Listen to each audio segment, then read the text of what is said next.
Que diable fais-tu ici, Maya ?» La voix de Jordan Hale traversa le champ de maïs. Cela faisait 4 ans qu'il n'était pas revenu ici. Désormais, en tant que nouveau propriétaire, il s'attendait à trouver un terrain envahi par les mauvaises herbes. Pas des fantômes. Sûrement pas elle. Maya Williams se tenait au milieu des rangs de maïs, vêtue d'une robe de travail olive tachée de terre et de sueur. Un chapeau de paille ombrageait la majeure partie de son visage, mais pas son assurance. Ses mains étaient plongées dans la terre. Son dos se redressa lentement au son de sa voix, comme si elle s'y attendait, comme si elle l'avait attendu. « Ce n'est pas du squatting », dit-elle simplement. « Je travaille cette terre depuis plus de 2 ans. »« La travailler ?» rétorqua Jordan, s'arrêtant à quelques pas d'elle. « Ce ranch est une propriété privée. Mon entreprise possède chaque pouce de cette terre, y compris le sol sur lequel tu te tiens. Et ne me dis pas que ce sont tes enfants là-bas. » Il fit un signe du menton vers une caisse en bois sous un vieux sycomore, où 3 jeunes enfants étaient assis côte à côte, des épis de maïs dans les mains, les pieds poussiéreux et nus, 2 filles et un garçon. Chacun avec les mêmes yeux gris tempête qui croisaient le regard de Jordan Hale dans son miroir chaque matin. Il ne se rendit pas compte qu'il avait cessé de respirer. Maya se tourna pour regarder les enfants. Ils l'observaient déjà, les yeux écarquillés. Pourtant, elle se pencha pour attraper un seau. Mais en le faisant, une enveloppe pliée glissa de son tablier et atterrit près de ses pieds, dans la terre. Avant qu'elle ne puisse la ramasser, Jordan s'avança d'un pas vif, sa voix montant. « C'est quoi cette mise en scène ? Tu disparais pendant des années et tu réapparais sur ma terre avec 3 enfants qui me ressemblent. » Elle recula instinctivement. « Ne t'approche pas, Jordan. » Mais il était déjà là. Ses chaussures de ville s'enfoncèrent dans la terre meuble. Maya s'écarta pour l'éviter, et c'est alors que son pied glissa sur le bord d'un vieux fossé d'irrigation. Elle perdit l'équilibre. Avec un hoquet de surprise, Maya tomba en arrière dans une flaque de boue peu profonde, son corps heurtant l'eau dans une éclaboussure sonore, sa robe instantanément trempée, sa tresse traînant dans la terre humide. L'enveloppe gisait à moitié enfouie près de sa main. Pendant un instant, tout se figea. Puis, 3 paires de petits pieds se précipitèrent vers elle. Les 2 filles sautèrent de la caisse en premier, riant d'abord, puis s'inquiétant. Le garçon suivit, tenant un petit chiffon qu'il utilisait pour nettoyer le maïs. Tous 3 tendirent leurs petites mains sur ses bras, ses épaules, même sa joue. « Maman va bien ?» demanda l'une des filles. Ses yeux étaient grands, d'un gris acier scintillant, exactement la même teinte que ceux de Jordan. L'autre fille, sa jumelle, murmura « Attention, maman !» tout en tapotant doucement son épaule. Le garçon ne dit rien, se contentant de lui tendre le chiffon sale comme s'il s'agissait d'un pansement, quelque chose de sacré. Jordan resta là, figé, regardant dans les yeux de son propre passé. Ses yeux, ceux de sa mère, transmis à lui, autrefois qualifiés de rares et orageux par des étrangers, le regardèrent maintenant depuis les visages de 3 jeunes enfants, tous âgés de moins de 4 ans. Tous les siens. Il recula d'un pas. Ce n'est pas possible. Maya se redressa lentement, la boue collée à ses bras et ses jambes. Les enfants se blottirent contre elle, formant un petit mur de membres et de loyauté. « Ce sont les miens », dit-elle simplement, repoussant ses cheveux mouillés de son visage. « Oh, c'est tout ce que tu as besoin de savoir. »« Non », dit Jordan, la voix brisée. « Non, ils ont exactement ses yeux, Maya. »« Ce sont les miens », répéta-t-elle froidement. Tous les 3. L'air changea. La chaleur du soleil d'Arizona céda la place à un poids plus lourd. La vérité, indéniable et froide, comme l'ombre d'une tempête. Jordan cligna des yeux en regardant les enfants. L'une des jumelles, Grace, le regarda directement puis murmura « Es-tu papa ?» Le mot lui coupa le souffle. Il vacilla, la mâchoire relâchée, le cœur rugissant dans ses oreilles. « Tu savais » dit-il à Maya, les yeux plissés. « Tu savais que tu étais enceinte quand je suis partie. »« Je ne savais pas » répondit-elle doucement. « Ah, pas ce jour-là !» Un souvenir vacilla dans ses yeux. Le jour où il était parti, les sacs faits, l'ambition brûlant dans sa poitrine. Elle se tenait sur le porche, pieds nus, retenant ses larmes, une main sur son ventre. Il n'avait jamais regardé en arrière. « Mais quand je l'ai découvert, » continua-t-elle, « ton numéro était déconnecté. Ton avocat m'a envoyé les papiers du divorce. Pas d'adresse de retour, pas d'explication, juste des signatures. » Jordan passa une main dans ses cheveux. « Tu aurais dû me le dire. Tu aurais dû rester, » rétorqua-t-elle. Il baissa les yeux vers l'enveloppe, toujours à moitié enfouie dans la boue. « Qu'est-ce que c'est ?» Maya la ramassa et la serra fort. « La lettre que tu n'as jamais envoyée. Je l'ai trouvée dans la poche de ton vieux manteau, des mois après ton départ. » Il la regarda abasourdi. « Tu l'as gardée ?»« Je l'ai gardée. dit-elle, pour me rappeler tout ce que j'ai surmonté sans toi. Il ouvrit la bouche, mais rien ne vint. Le garçon, Samuel, tira sur sa manche, son regard fixé sur Jordan. Puis, d'une petite voix prudente, il demanda « Il est fâché ?»« Non, bébé » murmura Maya, posant un baiser sur son front. « Il est juste surpris. » Mais Jordan avança maintenant, plus hésitant, ses yeux attirés par les enfants comme s'ils étaient du feu. Grace, toujours accrochée au bras de sa mère, tendit la main vers lui, ses doigts enroulés autour de son petit doigt. Sa prise était minuscule mais forte. Il sentit quelque chose se briser dans sa poitrine. Un vieux barrage construit de fierté, d'ambition et d'excuses. « Je ne suis pas venu ici pour ça, » dit-il, la voix rauque. « Non, » répondit Maya, toujours assise dans la boue. « Tu es venu ici pour voir ce que l'argent pouvait acheter. Mais maintenant, tu as vu quelque chose qu'il ne peut pas. » Jordan la regarda, puis les 3 enfants. Il le fixait sans peur, ne demandant rien, juste présent. « Je ne les mérite pas, » murmura-t-il. « Non, » dit-elle. « Mais eux, si. » Et à cet instant, Jordan Hale, milliardaire, titan de l'industrie, un homme qui avait conquis des gratte-ciel et réduit au silence des conseils d'administration, resta sans voix dans un champ boueux, regardant dans les yeux d'une vie qu'il ne savait même pas avoir laissée derrière lui. Jordan Hale ne se souvenait pas d'être retourné à son camion.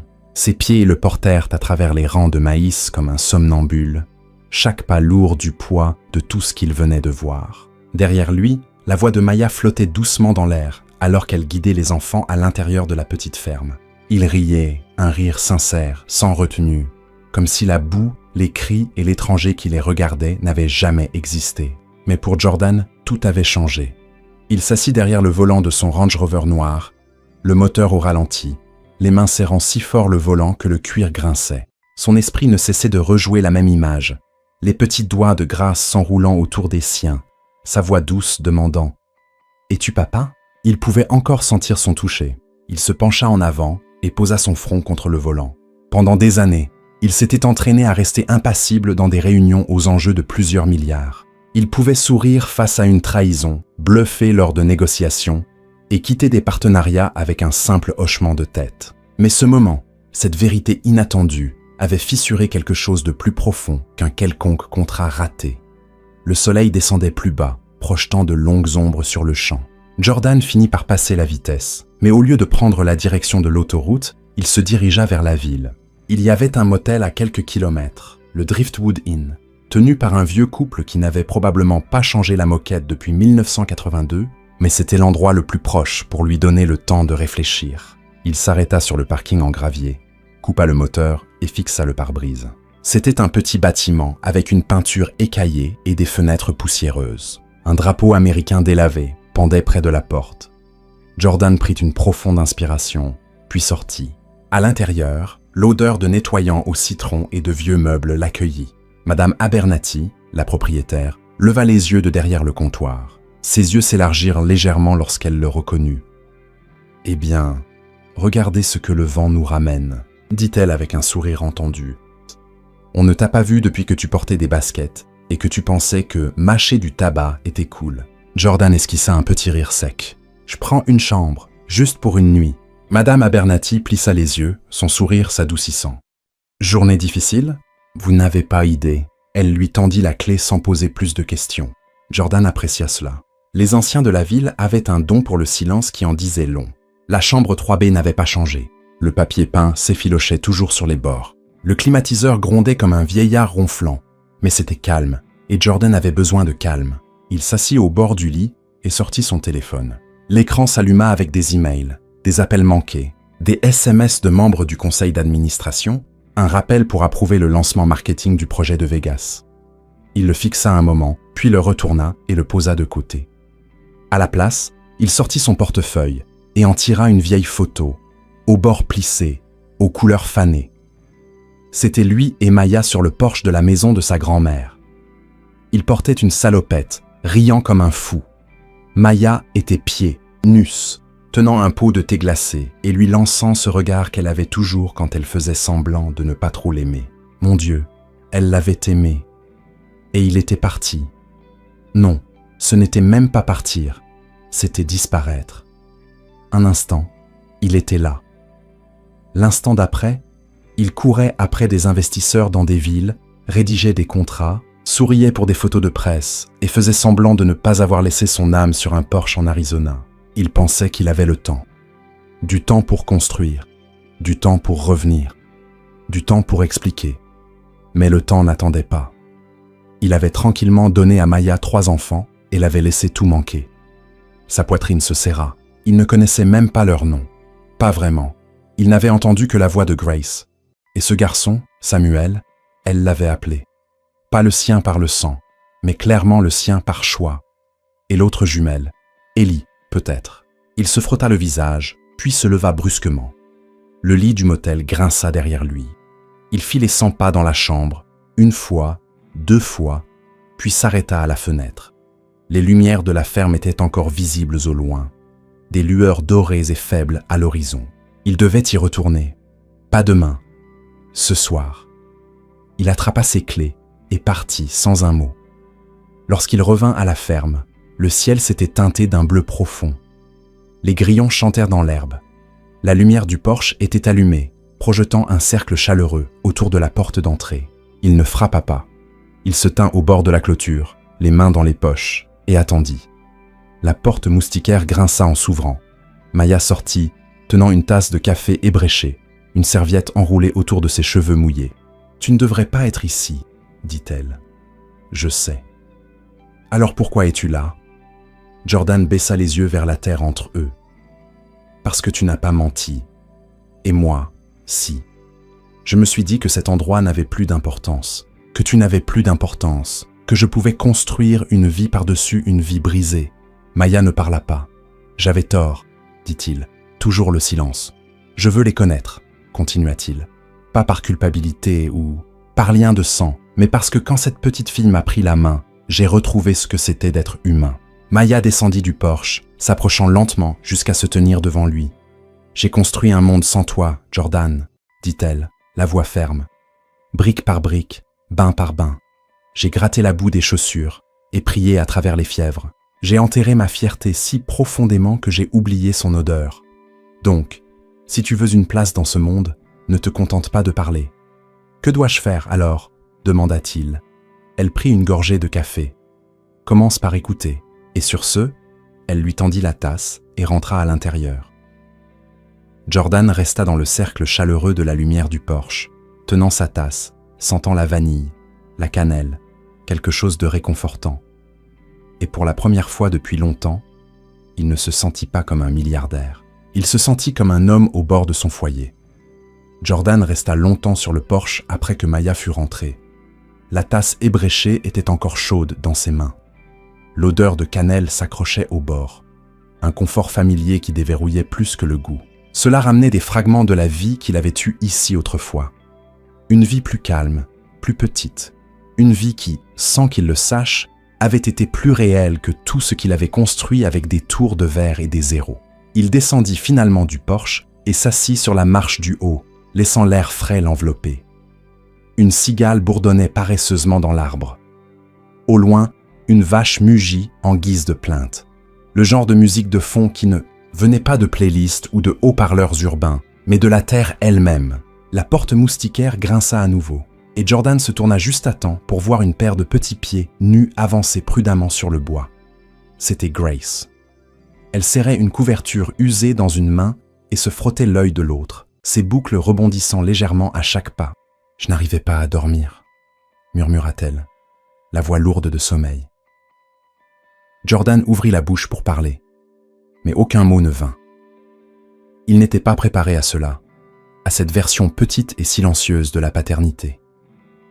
Grace s'approcha, entraînant sa couverture, et s'assit à côté de lui sans invitation. « J'ai entendu crier aujourd'hui, » dit-elle, regardant dans le champ sombre.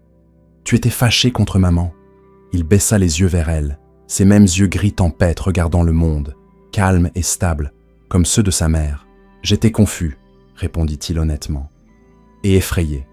Grace inclina la tête. Effrayé de quoi? Il hésita. De tout ce que j'ai déjà manqué. Elle appuya son épaule contre son bras. Tu as encore le temps. C'est ce que maman dit quand je fais une bêtise avec les poules. Jordan sourit, bien que sa gorge se serrât. C'est un bon conseil. Ils restèrent silencieux un moment. Elle m'a appelé Grace, continua la petite fille, parce qu'elle a dit que quelque chose de vraiment dur lui avait donné quelque chose de vraiment doux.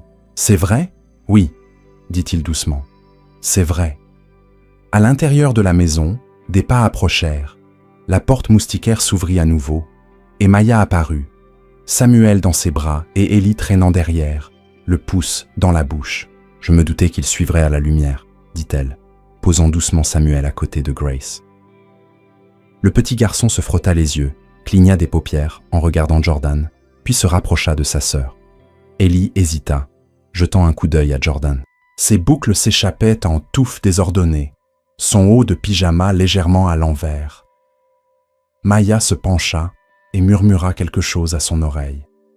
Ellie hocha la tête et marcha prudemment vers Jordan, puis s'assit de l'autre côté sans un mot, se blottissant contre son bras. Juste comme ça, il était entouré. 3 petits corps blottis contre lui, chaud, confiant. Il se figea, non pas de peur, mais sous le poids de tout cela. C'était plus qu'il n'avait jamais porté dans une salle de réunion. Maya s'assit sur les marches du porche à quelques pas, les mains jointes entre les genoux. « Ils ne savent pas, dit-elle doucement. Pas toute l'histoire. Je n'ai jamais prononcé ton nom dans cette maison. Je ne voulais pas que ton ombre les élève. » Jordan déglutit. « Je comprends. Mais ils ont toujours demandé, » ajouta-t-elle regardant dans l'obscurité. « À qui ils ressemblent? Pourquoi leurs yeux sont différents des miens? Je leur ai dit qu'ils étaient nés dans une tempête spéciale, le genre qui laisse derrière lui de bonnes choses. J'étais la tempête, dit-il. Maya croisa son regard. Et tu as laissé des débris. Un silence s'étira entre eux, pas de colère cette fois, mais dense de vérité. Jordan baissa les yeux vers les enfants. Grace s'était déjà endormie, la tête sur sa jambe. Ellie fredonnait doucement, jouant avec le bord de sa manche. Samuel l'observait attentivement, son regard sérieux. « Je ne veux pas seulement expliquer qui j'étais, » dit finalement Jordan. « Je veux leur montrer qui je peux être. » Maya ne répondit pas tout de suite. Elle resserra son gilet autour de ses épaules et s'appuya contre la rambarde du porche. « Tu veux une seconde chance, » dit-elle. Il hocha la tête.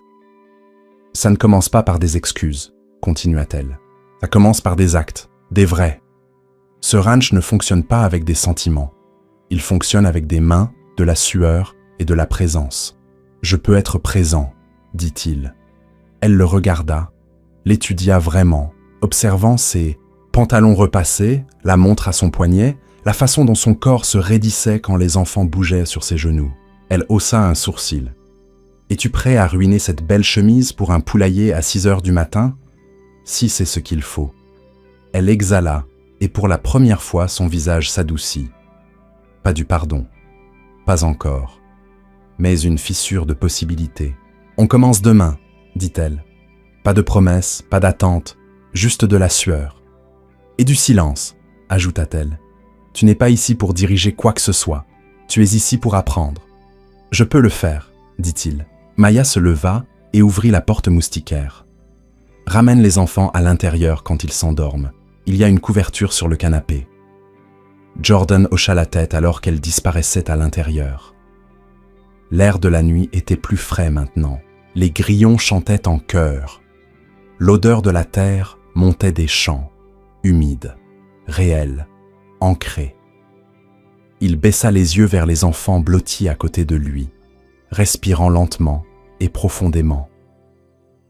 Il ne savait pas comment tresser des cheveux, panser un genou écorché ou chasser les monstres des placards. Mais il apprendrait. Il serait là quand il se réveillerait. Pour l'instant, c'était suffisant. Le coq chanta à 5h14 précise, comme s'il en voulait au sommeil. Jordan Hale grogna depuis le canapé.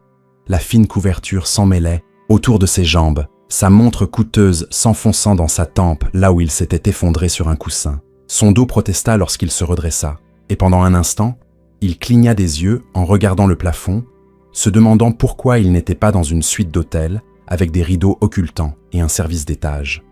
Puis il entendit le léger trottinement de petits pieds, le grincement d'une vieille porte et un rire d'enfant. Et juste comme ça, il se souvint. Il balança ses jambes hors du canapé. Le plancher de bois était plus froid que prévu, Sa chemise de la veille, maintenant froissée et légèrement croûtée de boue sèche, était suspendue à une chaise à proximité. Il l'attrapa quand même et l'enfila, retroussant les manches. Lorsqu'il ouvrit la porte d'entrée, l'air frais du matin le réveilla d'un coup. La cour était déjà vivante. Maya se tenait près du vieux poulailler, en chemise de flanelle et jeans, ses cheveux tirés en une tresse lâche, une main tenant un rouleau de fil de poule, l'autre posée sur sa hanche. Ellie et Grace dansaient pieds nus autour d'elle, portant des salopettes assorties et des bottes en caoutchouc trop grandes pour elle. Samuel était assis tranquillement sur un seau renversé, tenant un petit bol de nourriture. Jordan sortit sur le porche, se frottant la nuque. « Tu ne plaisantais pas à propos des poules » marmonna-t-il. Maya le regarda, les yeux à moitié amusés. « Tu pensais que je faisais de la poésie ? Je pensais que tu bluffais. »« Eh bien, » dit-elle en lui lançant une paire de gants de travail. « Bienvenue à Riverbend. Le petit déjeuner est meilleur quand il ne s'enfuit pas. » Il attrapa les gants maladroitement, mais les saisit. Elle fit un geste vers le poulailler. Le mur latéral se détache. Il faut renforcer la base. Ce fil ne tiendra pas un autre monsoon. Jordan s'approcha, examinant le cadre en bois bancal. On dirait qu'il a survécu à une guerre. C'est le cas, dit Maya, s'accroupissant à côté du cadre. Juste pas le genre de guerre auquel tu penses. Elle lui tendit un marteau et un petit sac de clous. Il s'agenouilla à côté d'elle, faisant attention à ne pas écraser les poules qui picoraient à proximité. Samuel les observait tous les deux attentivement. « Tu es bon avec les outils ?» demanda-t-elle sans le regarder. « Je possède une entreprise de construction, » répondit-il. « Ce n'est pas ce que j'ai demandé, » il soupira. « Je n'ai pas manié un marteau depuis, je ne sais pas, l'université peut-être. » Eh bien, aujourd'hui est un bon jour pour s'en souvenir. Ils travaillèrent en silence pendant un moment. Le soleil matinal perça à l'horizon, peignant tout d'une douce teinte dorée. Ellie courait après une poule, criant quelque chose à propos de celle-ci volant ses rêves, tandis que Grace faisait semblant de diriger la circulation avec un bâton. Samuel, toujours assis sur son seau, dessinait des cercles dans la terre avec son doigt. Jordan enfonça un clou, rata, et jura à voix basse. Maya leva les yeux. « Ça va ?» Il regarda son pouce. « Je saigne de la dignité. » Elle esquissa presque un sourire. « Tu sais, dit-il plus doucement maintenant, j'ai beaucoup pensé à cet endroit, après mon départ. »« Vraiment ? Ouais, mais toujours de loin, comme si c'était une photo que je ne méritais pas de garder. » Elle ne répondit pas. Ses mains continuaient de bouger, coupant, tirant, façonnant le fil. « Je ne suis pas parti parce que j'ai cessé de t'aimer, » dit-il. Elle s'arrêta une demi-seconde. « Non, » dit-elle doucement. « Tu es parti parce que tu aimais le succès davantage. » Jordan baissa les yeux. « Je pensais que si je pouvais construire quelque chose d'assez grand, ça voudrait dire quelque chose, que ça prouverait quelque chose. »« Moi qui ?» demanda Maya. « Je ne sais même plus. » Un autre silence. Puis Samuel se leva et s'approcha, tendant le petit bol de nourriture. « Tiens !» dit-il à Jordan. Jordan le regarda, incertain. « Pour moi ?»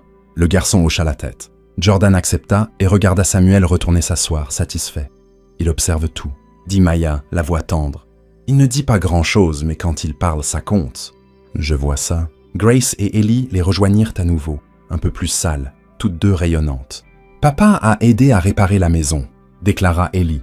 Les yeux de Maya se levèrent brusquement. Le souffle de Jordan se bloqua. « Je veux dire la maison des poules, » ajouta Grace, légèrement embarrassée. Mais personne ne les corrigea. Pas Maya, pas Jordan. Il tendit la main et ébouriffa les boucles de Grace.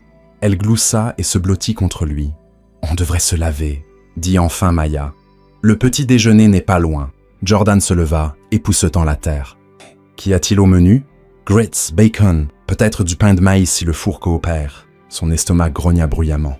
Maya esquissa un sourire. En marchant vers la maison, Jordan traîna derrière, regardant les enfants sautiller devant.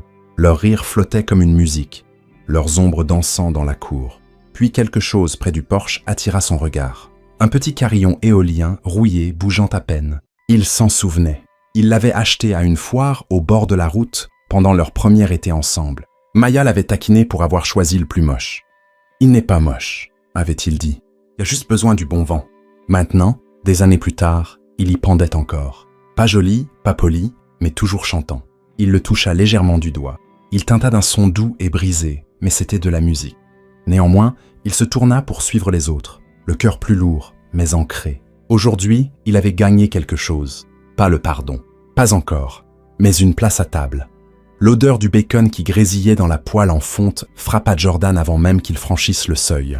Son estomac grogna à nouveau, plus fort cette fois, et l'un des enfants, Grace, peut-être Ellie, ricana en courant pieds nus sur le plancher de bois. La cuisine était plus petite qu'il ne s'en souvenait. Ou peut-être s'était-il simplement habitué aux îlots de marbre surdimensionnés et au chrome poli. Ici, les comptoirs étaient en bois.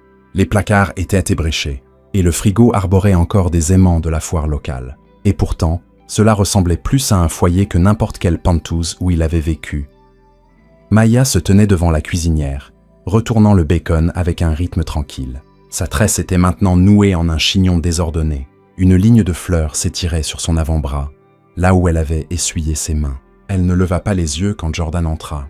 Elle n'avait pas besoin de le faire. Elle savait qu'il était là.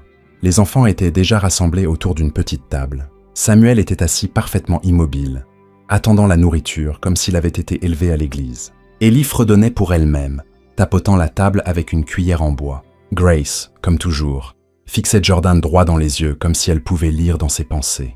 Il lui adressa un sourire en coin. Elle ne le lui rendit pas, se contentant d'incliner la tête comme si elle le jaugeait. Jordan s'assit au bout de la table. Le bois grinça sous son poids. La chaise vacillait légèrement.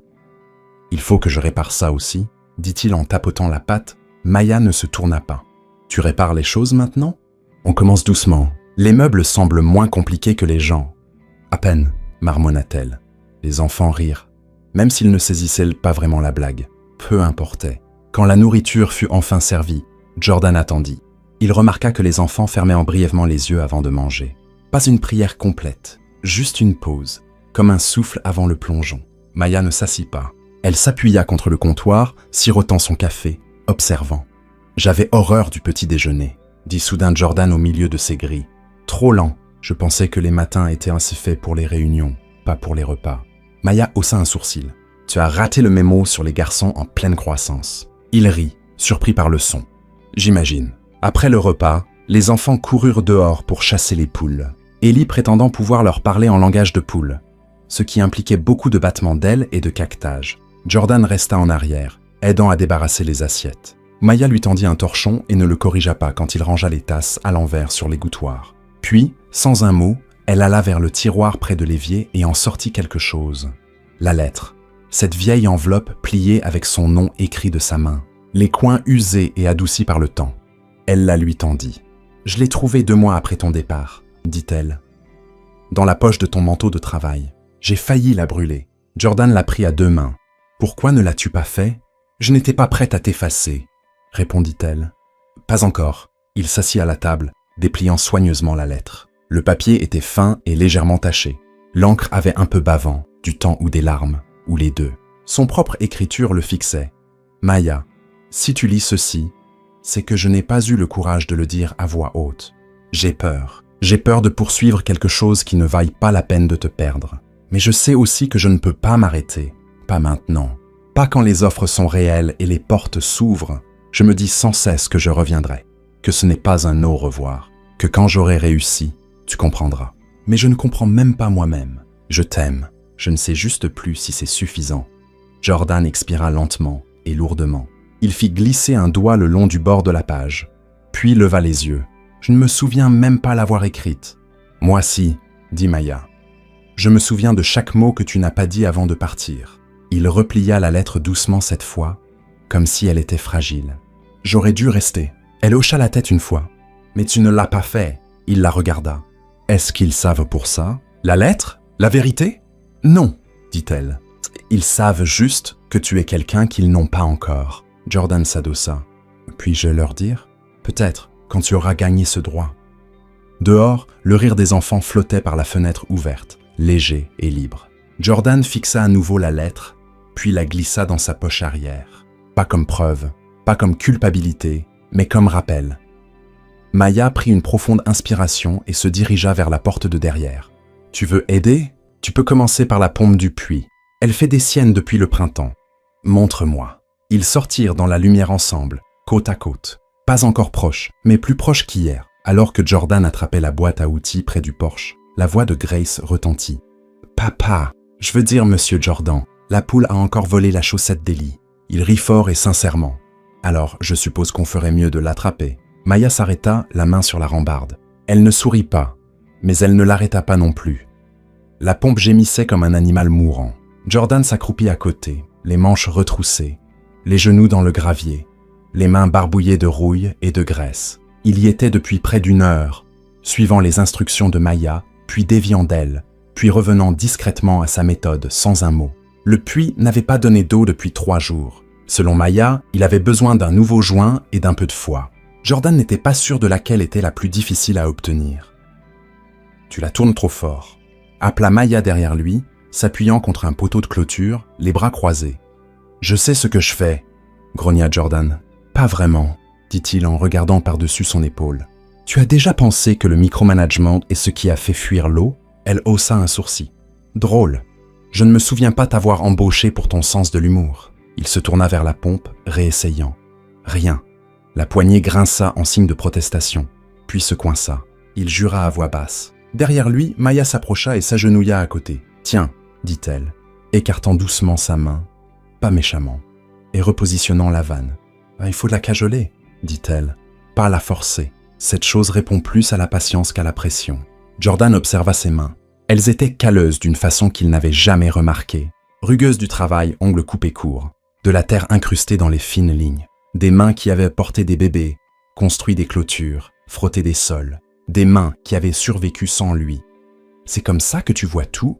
demanda-t-il. « Même les gens ?» Maya s'arrêta, les yeux sur la pompe.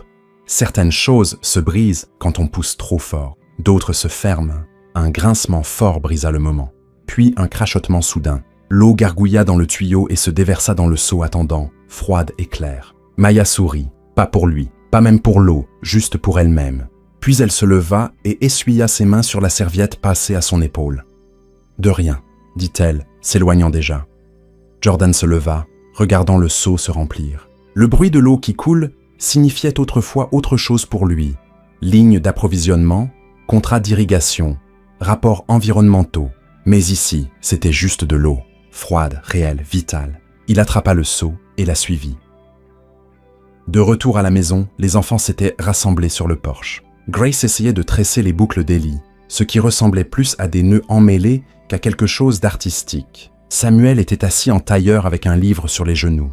La petite locomotive qui pouvait, murmurant les lignes à voix basse. « Je crois que je peux, je crois que je peux, je sais que je peux. » Jordan posa le seau près des marches du porche. « Bonne nouvelle, dit-il.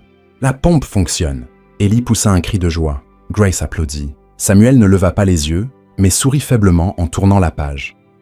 Maya sortit avec un chiffon et le lui tendit. « Tu as de la graisse sur le visage. » Et probablement dans l'âme. Il esquissa un sourire, essuyant sa joue. « Il faudra plus qu'un chiffon pour ça. »« Ouais, dit-elle.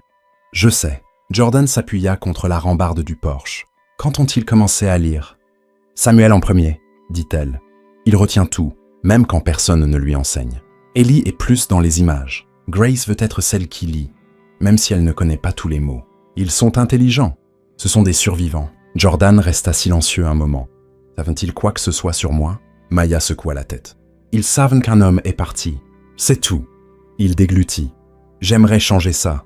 Tu ne peux pas échanger l'absence contre la présence comme on allume un interrupteur. Je n'allume rien. Je reste. C'est une décision que tu prends chaque jour, dit-elle. Pas juste une fois. La porte moustiquaire d'entrée grinça en s'ouvrant. Grace passa la tête, les yeux écarquillés. « Maman !» Ellie a encore mis des bonbons gélifiés dans l'auge des poules. Maya gémit. Bien sûr qu'elle l'a fait. Elle se tourna vers Jordan. « Tu voulais aider. C'est ton moment. » Il haussa un sourcil. « Et discipline poule. Les poules ne mangent pas de bonbons, dit Maya. Mais essaie d'expliquer ça à une fille de 3 ans avec un stock secret. » Jordan se dirigea vers le poulailler en faisant un salut moqueur. « À vos ordres. » Il trouva Ellie accroupie près de l'auge, sa petite main pleine de bonbons gélifiés violets et rouges. Elle leva les yeux vers lui, prise sur le fait, mais sourit largement. « Elles aiment ça, » insista-t-elle. « Elles aiment aussi picorer leurs propres crottes. »« Ça ne veut pas dire que c'est une bonne idée, » dit-il. Elle cligna des yeux. « C'est quoi la crotte ?» Il s'arrêta. « Demanda ta mère. » Il retira doucement les bonbons de l'auge et les remplaça par du grain du sac à proximité. Ellie bouda à côté de lui. « Elles me pardonneront ?» demanda-t-elle. Il la regarda sérieux maintenant. « Les poules oublient vite. » les gens un peu moins. Maman t'a pardonné? La question tomba comme une pierre dans sa poitrine. Je ne sais pas, dit-il honnêtement. Mais j'essaye. Ellie l'étudia, puis hocha la tête solennellement. D'accord, mais plus de cris. Je vais travailler là-dessus. Ils rentrèrent ensemble, sa petite main confiante dans la sienne. Maya les observait depuis le porche. Il ne dit rien. Il n'avait pas besoin de le faire. Plus tard ce soir-là, après le dîner, Maya sortit le vieil album photo. Elle ne dit pas pourquoi. Elle le posa simplement sur la table, puis s'éloigna. Jordan ouvrit la couverture. Ils y étaient, son moi plus jeune, torse nu et brûlé par le soleil, tenant la main de Maya pendant leur première récolte. Une photo floue d'eux riant près d'un pick-up en panne. Un gros plan de Maya tenant un poussin, les yeux plissés sous le soleil. Et puis des pages blanches, des années de silence, exposées sur papier. Jordan referma l'album et passa la main sur la couverture. Il n'était pas dans les pages blanches, mais peut-être, juste peut-être, pourrait-il remplir les suivantes. Le lendemain matin apporta la pluie, pas un déluge, juste une bruine douce et régulière qui recouvrait tout d'argent. Les champs scintillaient sous le ciel gris bas, et l'odeur de terre mouillée flottait par les fenêtres comme un souvenir. Jordan se tenait devant l'évier, rinçant les tasses du petit déjeuner. Il avait proposé son aide à nouveau, et cette fois, Maya n'avait pas discuté. Elle lui avait simplement tendu un torchon et s'était tournée vers la cuisinière, mesurant en silence de la farine pour du pain de maïs. Les enfants étaient étalés sur le sol du salon, un enchevêtrement de blocs et de crayons. Grace essayait de dessiner une vache. Samuel arrangeait des aimants alphabétiques en motifs que lui seul comprenait. Et Ellie fredonnait pour elle-même, complètement perdue dans le jeu qu'elle avait inventé avec un bout de ficelle et un camion jouet. Jordan les observa par-dessus son épaule, s'habituant encore à leur présence si naturelle dans cet espace, comme s'ils y avaient toujours appartenu, comme s'il était l'étranger apprenant une langue qu'il connaissait déjà par cœur. « Tu vas effrayer les œufs si tu continues à faire autant de bruit, » dit Maya sans lever les yeux. Jordan sourit, rinçant plus doucement. « Je pensais que la pluie annulerait les corvées de poules. » Maya haussa les épaules. Les animaux ne prennent pas de jours de congé. Les mères non plus. Il sécha la dernière tasse, puis s'appuya contre le comptoir. « Comment as-tu fait, Maya? Seule, 3 enfants. Cette ferme. » Elle s'arrêta, la cuillère suspendue au-dessus du bol. Son regard tomba. « Je n'avais pas le choix, » dit-elle. « Et même si j'en avais eu un, je ne voulais pas qu'ils grandissent en se demandant s'ils étaient un fardeau. » Jordan l'étudia. Il n'y avait pas d'amertume dans sa voix, juste la vérité. « J'avais l'intention d'écrire, » dit-il. « Après le divorce, après mon départ. »« Tu ne l'as pas fait ?» répondit-elle. « Non, » admit-il. « Je ne l'ai pas fait. » Elle versa la pâte dans un moule. « Mais tu es là maintenant. » Il hocha la tête. « Et je veux rester. » Maya ne répondit pas. Au lieu de cela, elle se tourna et marcha vers le salon, s'agenouillant près des enfants. « D'accord, équipe, » dit-elle. « On va faire quelque chose de spécial. » Les 3 se levèrent instantanément, l'entourant comme des abeilles. Grace sortit une feuille de papier à dessin. Ellie attrapa une poignée de paillettes et Samuel avait déjà un crayon en main. Jordan observait depuis l'embrasure de la porte, incertain. Maya regarda par-dessus son épaule. « Tu viens ?» Il s'approcha lentement, s'asseyant sur le sol avec une sorte de révérence prudente. Ellie lui tendit immédiatement un bâton de colle. « On fait une pancarte pour notre cabane dans l'arbre, » expliqua-t-elle. « Vous avez une cabane dans l'arbre » demanda-t-il. Grace gloussa. « Pas encore, mais on la manifeste. » Il haussa un sourcil. « Vous savez ce que c'est, manifester ?» Maman dit que ça veut dire qu'on construit d'abord dans notre cœur, dit Samuel sans lever les yeux de son papier. Jordan cligna des yeux. « Eh bien zut !»« Langage !» avertit Maya sans se retourner. Jordan esquissa un sourire, puis prit un marqueur. « Comment s'appelle la cabane ?» demanda-t-il. Les 3 enfants se regardèrent. Puis Grace parla. « On veut l'appeler comme notre famille. » La main de Jordan s'arrêta au milieu du trait. « Oh !» Ellie hocha la tête. « Comme un nom d'équipe, mais avec des sentiments. Et si on l'appelait les puissants Williams ?» proposa-t-il. Ils firent tous la moue en même temps. « Trop ringard !» déclara Grace. Samuel, silencieux comme toujours, murmura « Et Hale ?» Jordan leva les yeux. Le garçon croisa son regard. « Achète le tien, non ?» Jordan hocha lentement la tête. « Oui, c'est le mien. » La pièce se figea. Maya, toujours accroupie à la lisière du groupe, ne dit rien. Ses yeux scrutèrent son visage, méfiant. Samuel reprit son coloriage. Alors, Caban Hale. Jordan ne pouvait pas parler. Ce n'était pas juste le nom. C'était la facilité avec laquelle il le disait, comme si cela leur avait toujours appartenu, comme si son absence n'avait pas volé leur droit à cela. Grace l'écrivit soigneusement au crayon vert. Caban Hale, chaque lettre irrégulière et tordue. Elle la tendit à Jordan. « Pour la porte », dit-elle. Il regarda le papier, son nom écrit par de petits doigts et des traits irréguliers, et sentit quelque chose se fissurer dans sa poitrine. Pas la vieille culpabilité, pas la honte, autre chose. « Un début, merci », dit-il, la voix basse. Ellie sourit. « Maintenant, tu fais officiellement partie de la construction. » Samuel ajouta un soleil dans le coin de la pancarte. Grace dessina 3 cœurs. Ellie colla une plume de poule dessus. Jordan se leva, emportant la pancarte comme si elle était en or. Il sortit sur le porche et la cloua doucement sur la poutre en bois au-dessus des marches. La pluie était légère maintenant, plus un brouillard que des gouttes. Le ciel s'était adouci en un bleu pâle derrière lui. Maya observait depuis l'embrasure de la porte. « Ça va ?» demanda-t-elle. Il ne se retourna pas. « Oui, je ne m'attendais juste pas à ce que ça fasse cet effet. »« Quel effet ?» ?»« Comme si j'avais ma place. » Elle resta silencieuse un instant. « Ils t'ont donné un nom, dit-elle.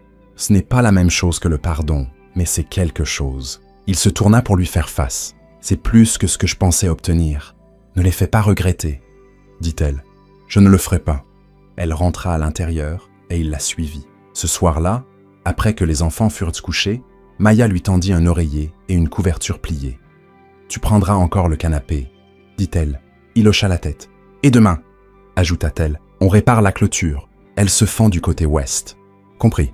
Verrouillage complet. « Et mets de vraies bottes. » Noté. Elle se tourna pour partir, puis hésita. « Bon travail aujourd'hui, » dit-elle doucement. « Avec les enfants, avec le nom. » Jordan hocha la tête une fois. « Merci de m'avoir laissé en faire partie.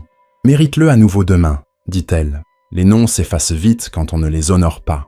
Et sur ce, elle disparut dans le couloir, laissant Jordan debout dans le silence, la pancarte au-dessus de la porte captant la lumière de la lune, oscillant doucement dans la brise, à 7 heures du matin.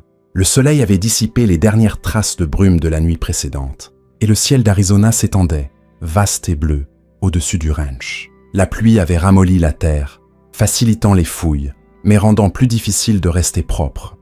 Quelque chose que Jordan Hale découvrit en 5 minutes de travail sur la ligne de clôture ouest. Il essuya son front avec le dos de son poignet, une traînée de boue barrant sa tempe.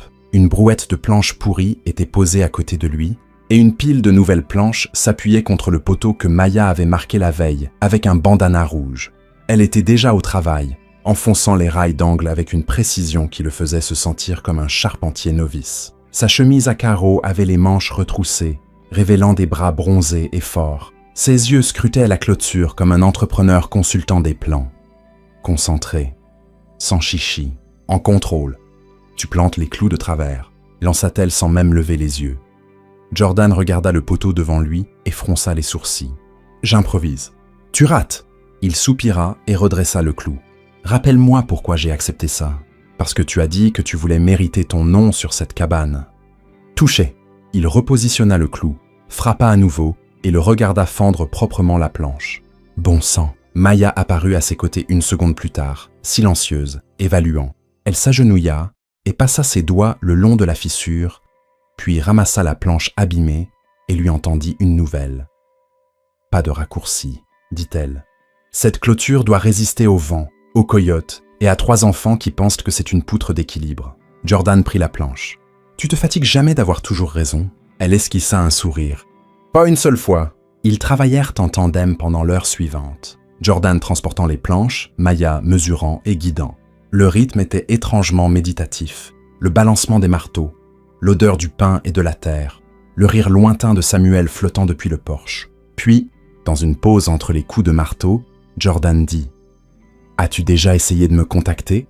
Maya ne le regarda pas. Elle aligna une planche et posa un clou. « Non, pas une seule fois. » Il hocha lentement la tête. « Je crois que je l'ai mérité. » Elle le regarda enfin. Ce n'était pas une question de punition, Jordan. C'était une question de survie. J'avais 3 bouches à nourrir. Je n'avais pas le temps de courir après un homme qui est parti. Il serra le poteau un peu plus fort. Parfois, j'imaginais que tu te présenterais à l'hôpital, continua-t-elle. Ou peut-être que tu enverrais une lettre, même une carte d'anniversaire. Mais rien n'est venu. Alors, à un moment, j'ai arrêté d'attendre. Je pensais que je faisais ce qu'il fallait, dit-il, la voix basse. Je me disais que partir te donnait de la liberté. Tu ne m'as rien donné. dit Maya d'un ton sec. Je l'ai pris et j'en ai fait quelque chose. Ses yeux croisèrent les siens, clairs, stables, inébranlables. Jordan ne répondit pas. Au lieu de cela, il prit une autre planche et l'aligna contre le poteau. Après un moment, Maya dit « Tu te débrouilles mieux avec le marteau maintenant. Peut-être que j'ai juste besoin que quelqu'un me crie dessus. » Elle gloussa. « Tu en as toujours eu besoin. » Ils terminèrent la section de la clôture dans un quasi-silence, travaillant côte à côte alors que la matinée avançait. Lorsqu'ils reculèrent enfin pour l'examiner, la ligne était droite, solide, propre. Le bandana rouge flottait légèrement sur le rail supérieur. Jordan s'appuya sur sa pelle. « Ça pourrait être la première chose que j'ai construite de mes mains en une décennie. Tu devrais être fier. » « Je ne suis pas sûr de savoir encore comment me sentir fier. » Maya le regarda pendant une longue seconde. Puis, d'un ton plus doux, elle dit « Les enfants sont fiers de toi. » Sa gorge se serra. « Ils ne savent même pas qui je suis. Ils savent ce qu'ils voient, et ce qu'ils voient, c'est un homme qui se présente, qui porte des choses lourdes, qui répare des trucs cassés et qui ne part pas au coucher du soleil. » Il détourna le regard, clignant des yeux vers l'horizon. Maya se tourna vers la maison. « Allez, le déjeuner. » Ils parcoururent le long chemin ensemble, la poussière s'élevant à chaque pas. Sur le porche, Grace et Ellie organisaient une tea party avec des animaux en peluche. Une petite assiette de crackers trônait au centre, garnie de pissenlits et d'un glaçage imaginaire. Samuel était assis à proximité, lisant à haute voix dans un livre d'images usé. « Monsieur Jordan » appela Grace. « On t'a gardé la chaise du dragon. » Jordan cligna des yeux. « La quoi ?» Elle désigna un seau renversé avec un bandana rouge noué autour. « C'est la plus solide », ajouta Ellie. « Pour les gens courageux. » Il rit, plus touché qu'il ne voulait l'admettre. « Alors je suppose que je ferais mieux de la mériter. » Il s'assit prudemment, jouant le jeu alors qu'il lui servait un thé imaginaire. Maya disparut à l'intérieur, pour revenir quelques minutes plus tard avec de la limonade fraîche, des tranches épaisses de pain de maïs et de la pastèque bien fraîche. Elle posa le plateau et haussa un sourcil. Je pensais que tu travaillais, pas que tu jouais au roi. Les lignes sont floues par ici, dit Jordan. Tu apprendras. Pendant qu'ils mangeaient, les enfants se relayaient pour nommer les animaux de la ferme et leur attribuer des titres. Le coq devint Sir Plumes. La chèvre était Lady Croc. La vache dans le pâturage arrière, clairement la préférée, fut surnommée Princesse Clochette. Et moi, demanda Jordan taquin. Grace gloussa. Toi, t'es roiré partout. Maya esquissa un sourire. Grand compliment. Jordan regarda autour de la cour. La clôture qu'ils avaient réparée, le poulailler qu'il avait aidé à nettoyer hier, le rire de ses enfants résonnant dans l'air, et pour la première fois depuis des années, le titre ne semblait pas vide. Plus tard, après que le soleil fut descendu bas, et que les enfants furent rentrés pour faire la sieste, Maya se tenait sur le porche, les bras croisés, l'observant. « Tu n'as pas abandonné aujourd'hui, » dit-elle. « Je n'avais pas envie d'abandonner. » Tu le ressentiras un jour, cet endroit brise tout le monde au moins une fois. Jordan s'appuya contre la rambarde du porche, le vent tirant doucement sur sa chemise. Ça ne me dérange pas de me briser, tant que je peux rester. Maya le regarda longtemps, quelque chose d'indéchiffrable dans les yeux. Puis elle se tourna et rentra, laissant la porte ouverte derrière elle. Cette fois, elle ne la ferma pas. La porte moustiquaire grinça derrière Jordan alors qu'il sortait, une tasse de café noir à la main. L'air du début de soirée sentait la sauge sèche, et quelque chose de légèrement métallique, comme une tempête, rôdait juste hors de vue. Les enfants dormaient encore, blottis en un tas chaud et désordonné sur le tapis du salon. Une couverture emmêlée sur leurs jambes, et des peluches éparpillées, comme des victimes, sur un champ de bataille. Maya était partie au magasin d'alimentation animale en ville, lui offrant un rare moment de solitude. Mais il ne se sentait pas seul. La terre vibrait de vie. Le balancement des peupliers le long du ruisseau, le bruissement doux de quelque chose dans les hautes herbes, le bourdonnement lointain d'un camion quelque part au-delà de la crête. C'était le genre de silence qui parlait en paragraphes entiers. Jordan sirota son café et regarda vers le ciel à l'ouest. D'épais nuages se formaient en une ligne basse et déterminée, avançant plus vite qu'il n'aurait dû. Il avait grandi dans cette partie de l'Arizona. Il savait ce qu'une tempête comme celle-là pouvait signifier. Il posa la tasse et descendit du porche. La porte de la grange était entr'ouverte, et le vent la tirait comme un enfant testant les limites. Il courut la fermer, la verrouillant des deux mains. Juste au moment où il se tourna, un moteur de camion gronda au loin. Pas depuis la route principale. Depuis le sentier de service, une voie privée que peu de gens connaissaient même. Les sourcils de Jordan se froncèrent. Le bruit s'amplifia, puis s'arrêta brusquement. Il marcha lentement vers le bord du pâturage, ses bottes crissant sur le gravier. Un pick-up blanc stationnait près de la lisière des arbres, inconnu, trop propre pour quelqu'un du coin. Puis la portière s'ouvrit, un homme en descendit. Grand, costume beige, fine moustache, chaussures de ville. L'estomac de Jordan se serra. L'homme leva les yeux et sourit, lisse et professionnel. « Monsieur Hale ?» Jordan ne répondit pas immédiatement. « Vous êtes Logan Bradford. Je suis officier d'acquisition pour Thorn Industries. » Jordan croisa les bras. « Vous êtes en infraction. »« Mes excuses, » dit Logan, levant légèrement la main. « Nous avons essayé d'appeler, mais pas de réponse. J'ai pensé qu'une visite en personne pourrait accélérer les choses. » La mâchoire de Jordan se crispa. « Vous êtes avec Thorn ?»« Oui, nous avons examiné vos anciennes propriétés, en particulier celle-ci. Les registres vous listent comme propriétaire majoritaire. Mais notre équipe juridique a repéré une anomalie, un retard dans la finalisation des documents lorsque vous vous êtes retiré. Techniquement, ce n'est pas conclu. » Jordan le fixa. « Donc, dit Logan avec un sourire maîtrisé. Cela signifie que la terre est encore fluide. Avec le bon levier, nous pourrions l'acquérir avant que le titre ne soit solidifié, surtout si le résident actuel n'a pas les moyens de le revendiquer pleinement. » Son intention était claire. Jordan fit un pas en avant, la voix basse. « Ce résident a un nom, Maya Williams. »« Bien sûr, » dit Logan rapidement. « Aucun manque de respect. Mais mademoiselle Williams n'est pas l'héritière légale. Vous l'êtes, ce qui signifie que notre offre s'adresse à vous. » Jordan jeta un coup d'œil aux nuages orageux. Ils avançaient vite maintenant, tourbillonnant sombre contre la lumière pâle du soir. « Je ne suis pas intéressé, » dit-il. Logan inclina la tête. « Vous êtes sûr ? L'offre est généreuse. 7 chiffres. Clôture nette. Vous partez sans attache. » Les poings de Jordan se serrèrent. Logan prit le silence pour de l'hésitation. « C'est une petite ferme, monsieur Hale. L'équipement est daté. L'infrastructure tient à peine. Pas de système d'irrigation digne de ce nom. 3 enfants, une femme qui maintient tout avec du fil de fer et de la volonté. C'est un miracle que ça tienne encore. » Jordan s'approcha, la voix tranchante. « Cette femme élève mes enfants. » Le sourire poli de Logan vacilla. Jordan ne scia pas. « Vous allez faire demi-tour, remonter dans ce camion et repartir par où vous êtes venu. Si je vous revois ici... » Le vent se leva, projetant de la poussière sur leur visage. « Très bien, » dit Logan, ajustant son col. « Mais l'offre tient, au cas où vous changeriez d'avis. Les tempêtes ont une façon de changer les gens. » Il se tourna et remonta dans le camion, les pneus crissant sur le gravier alors qu'il s'éloignait. Jordan le regarda disparaître dans les arbres. Il resta là longtemps après que le bruit du moteur eut disparu, jusqu'à ce que la première goutte de pluie touche sa joue. De retour à l'intérieur, Maya était revenue et triait des produits secs dans la cuisine. « J'ai croisé un pick-up blanc près de la crête, » dit-elle sans se retourner. « Je ne l'ai pas reconnu. » Jordan ferma la porte derrière lui. La pluie tapait sur le toit. Un type de Thorn, Logan quelque chose. Son dos se raidit. Qu'est-ce qu'il voulait? Acheter la terre. Elle se tourna. « Ils ne peuvent pas légalement. »« Pas encore. » Il acquiesça. « Mais ils rôdent. » Maya essuya ses mains sur un torchon. « Ils continueront de venir. »« Je sais. » Elle le fixa. « Qu'est-ce que tu lui as dit ?»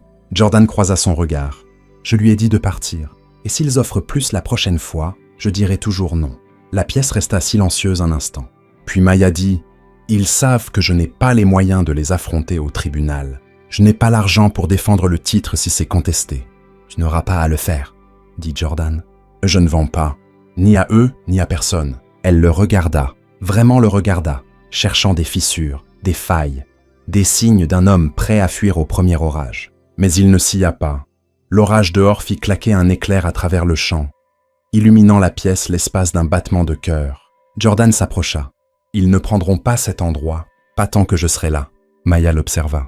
Puis, pour la première fois depuis son retour, elle hocha la tête, non pas avec prudence, mais avec conviction. « Tu as intérêt à le penser vraiment, » dit-elle. « Je le pense. » Dehors, le vent hurlait, la pluie s'intensifia.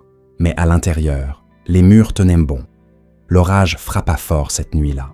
Le genre de vent qui secouait les vitres et gémissait à travers les avant-toits. Le genre qui faisait grincer les vieux planchers, comme s'ils se souvenaient de chaque tempête précédente. La pluie tombait en épaisses nappes obliques, martelant le toit de tôle avec fureur.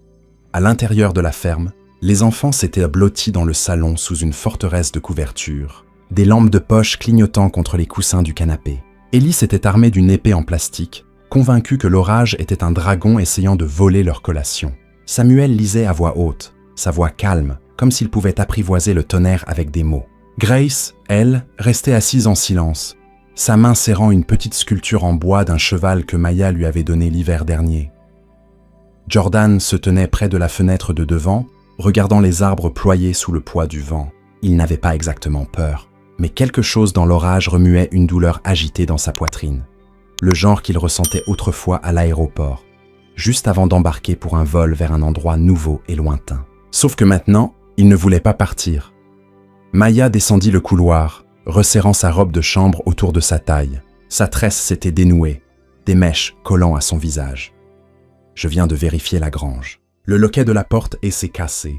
Elle laisse grande ouverte. Jordan se tourna de la fenêtre. On a des animaux là-dedans.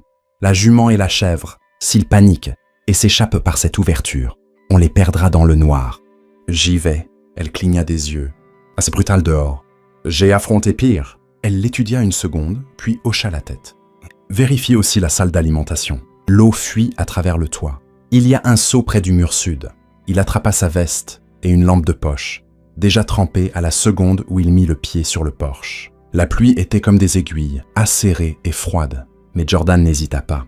La grange se dressait devant, à peine visible à travers le déluge. Il tira la porte est pour la fermer avec ses deux mains, ses muscles luttant contre le vent. Le loquet était complètement cassé, arraché net. Il cala une pelle contre le cadre et la bloqua avec une poubelle d'alimentation renversée.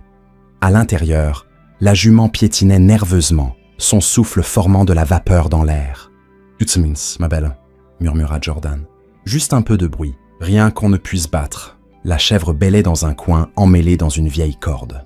Jordan agit vite, la dégageant et guidant l'animal vers son box. Sa lampe de poche vacilla, puis s'éteignit.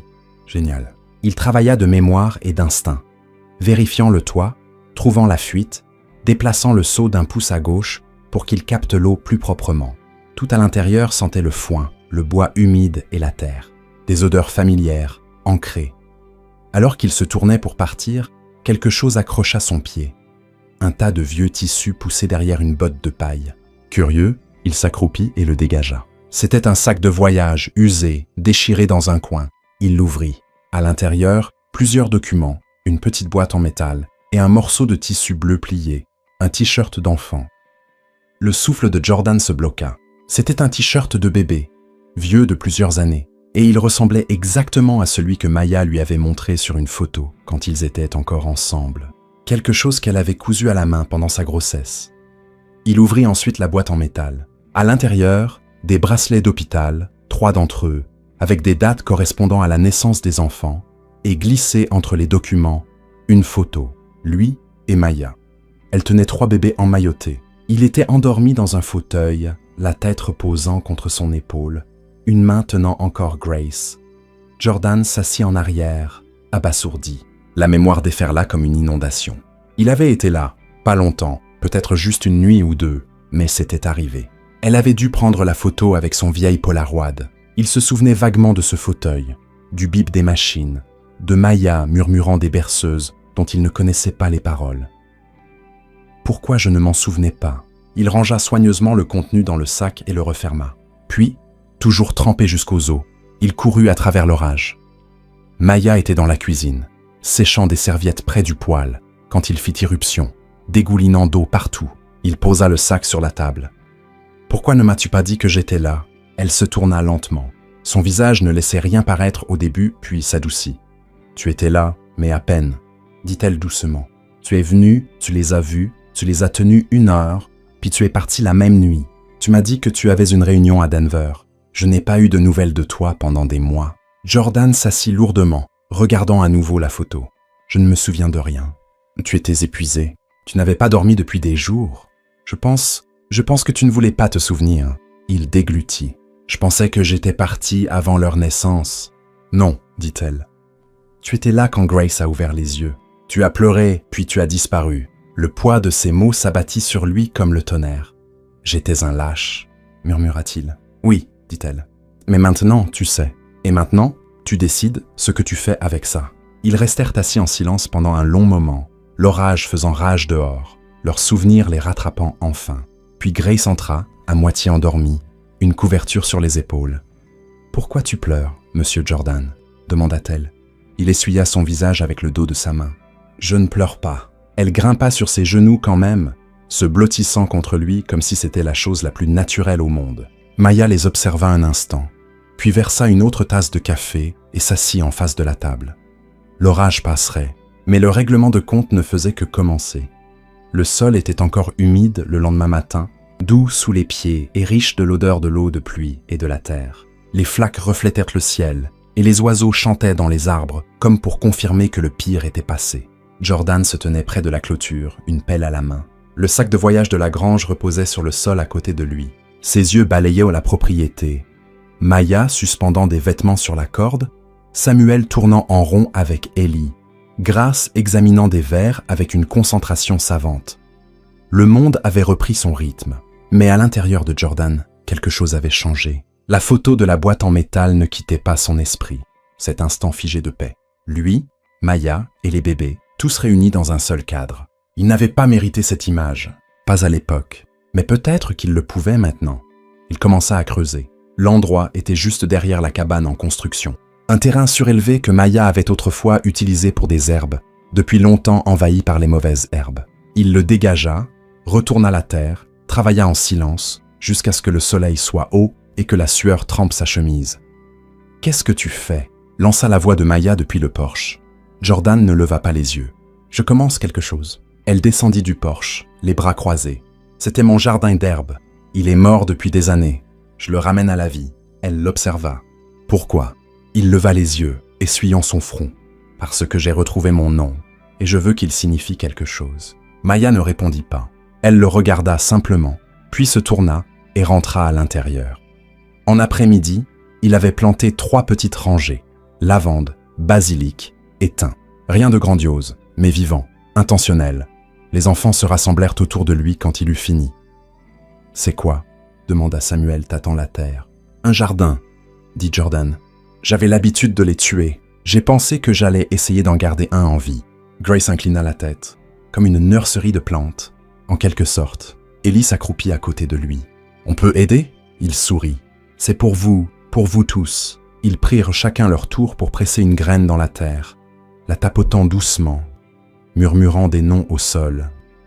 Clochette, Sir Rudy, Capitaine Mante. Maya se tenait à nouveau à la porte, silencieuse, observant. Ce soir-là, Jordan prit la photo de la boîte en métal et l'apporta à la cuisine. Maya remuait un ragoût, le front plissé de concentration. « Je veux ça sur le mur », dit-il, la tenant en l'air. Elle jeta un coup d'œil. « Ce vieux truc, c'est la seule preuve que j'ai jamais appartenu ici. Tu n'as pas agi comme si tu appartenais ici. » « Je sais. » Il posa la photo sur le comptoir, prenant soin de ne pas la plier. « Mais je veux qu'il la voie, qu'il le sache. J'étais là et maintenant je suis ici. » Maya remua le ragoût en silence. Il continua. « Je pensais que partir rendrait les choses plus propres.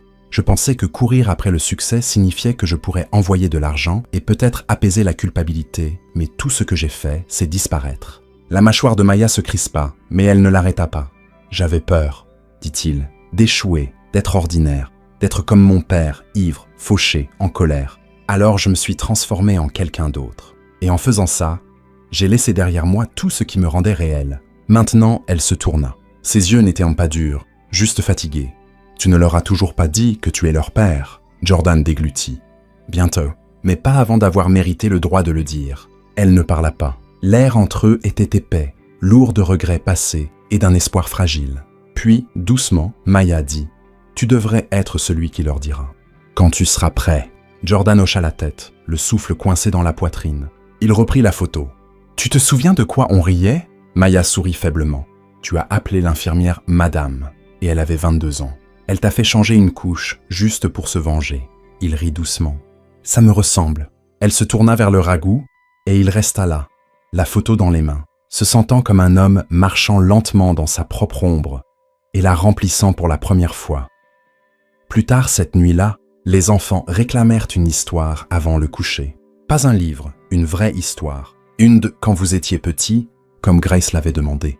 Jordan s'assit par terre près de leur lit. Maya se tenait près de la porte, les bras croisés, mais écoutant. « Toujours écoutant !»« Eh bien, commença-t-il, quand j'avais votre âge, Je croyais que le tonnerre était le bruit des géants jouant aux quilles dans le ciel.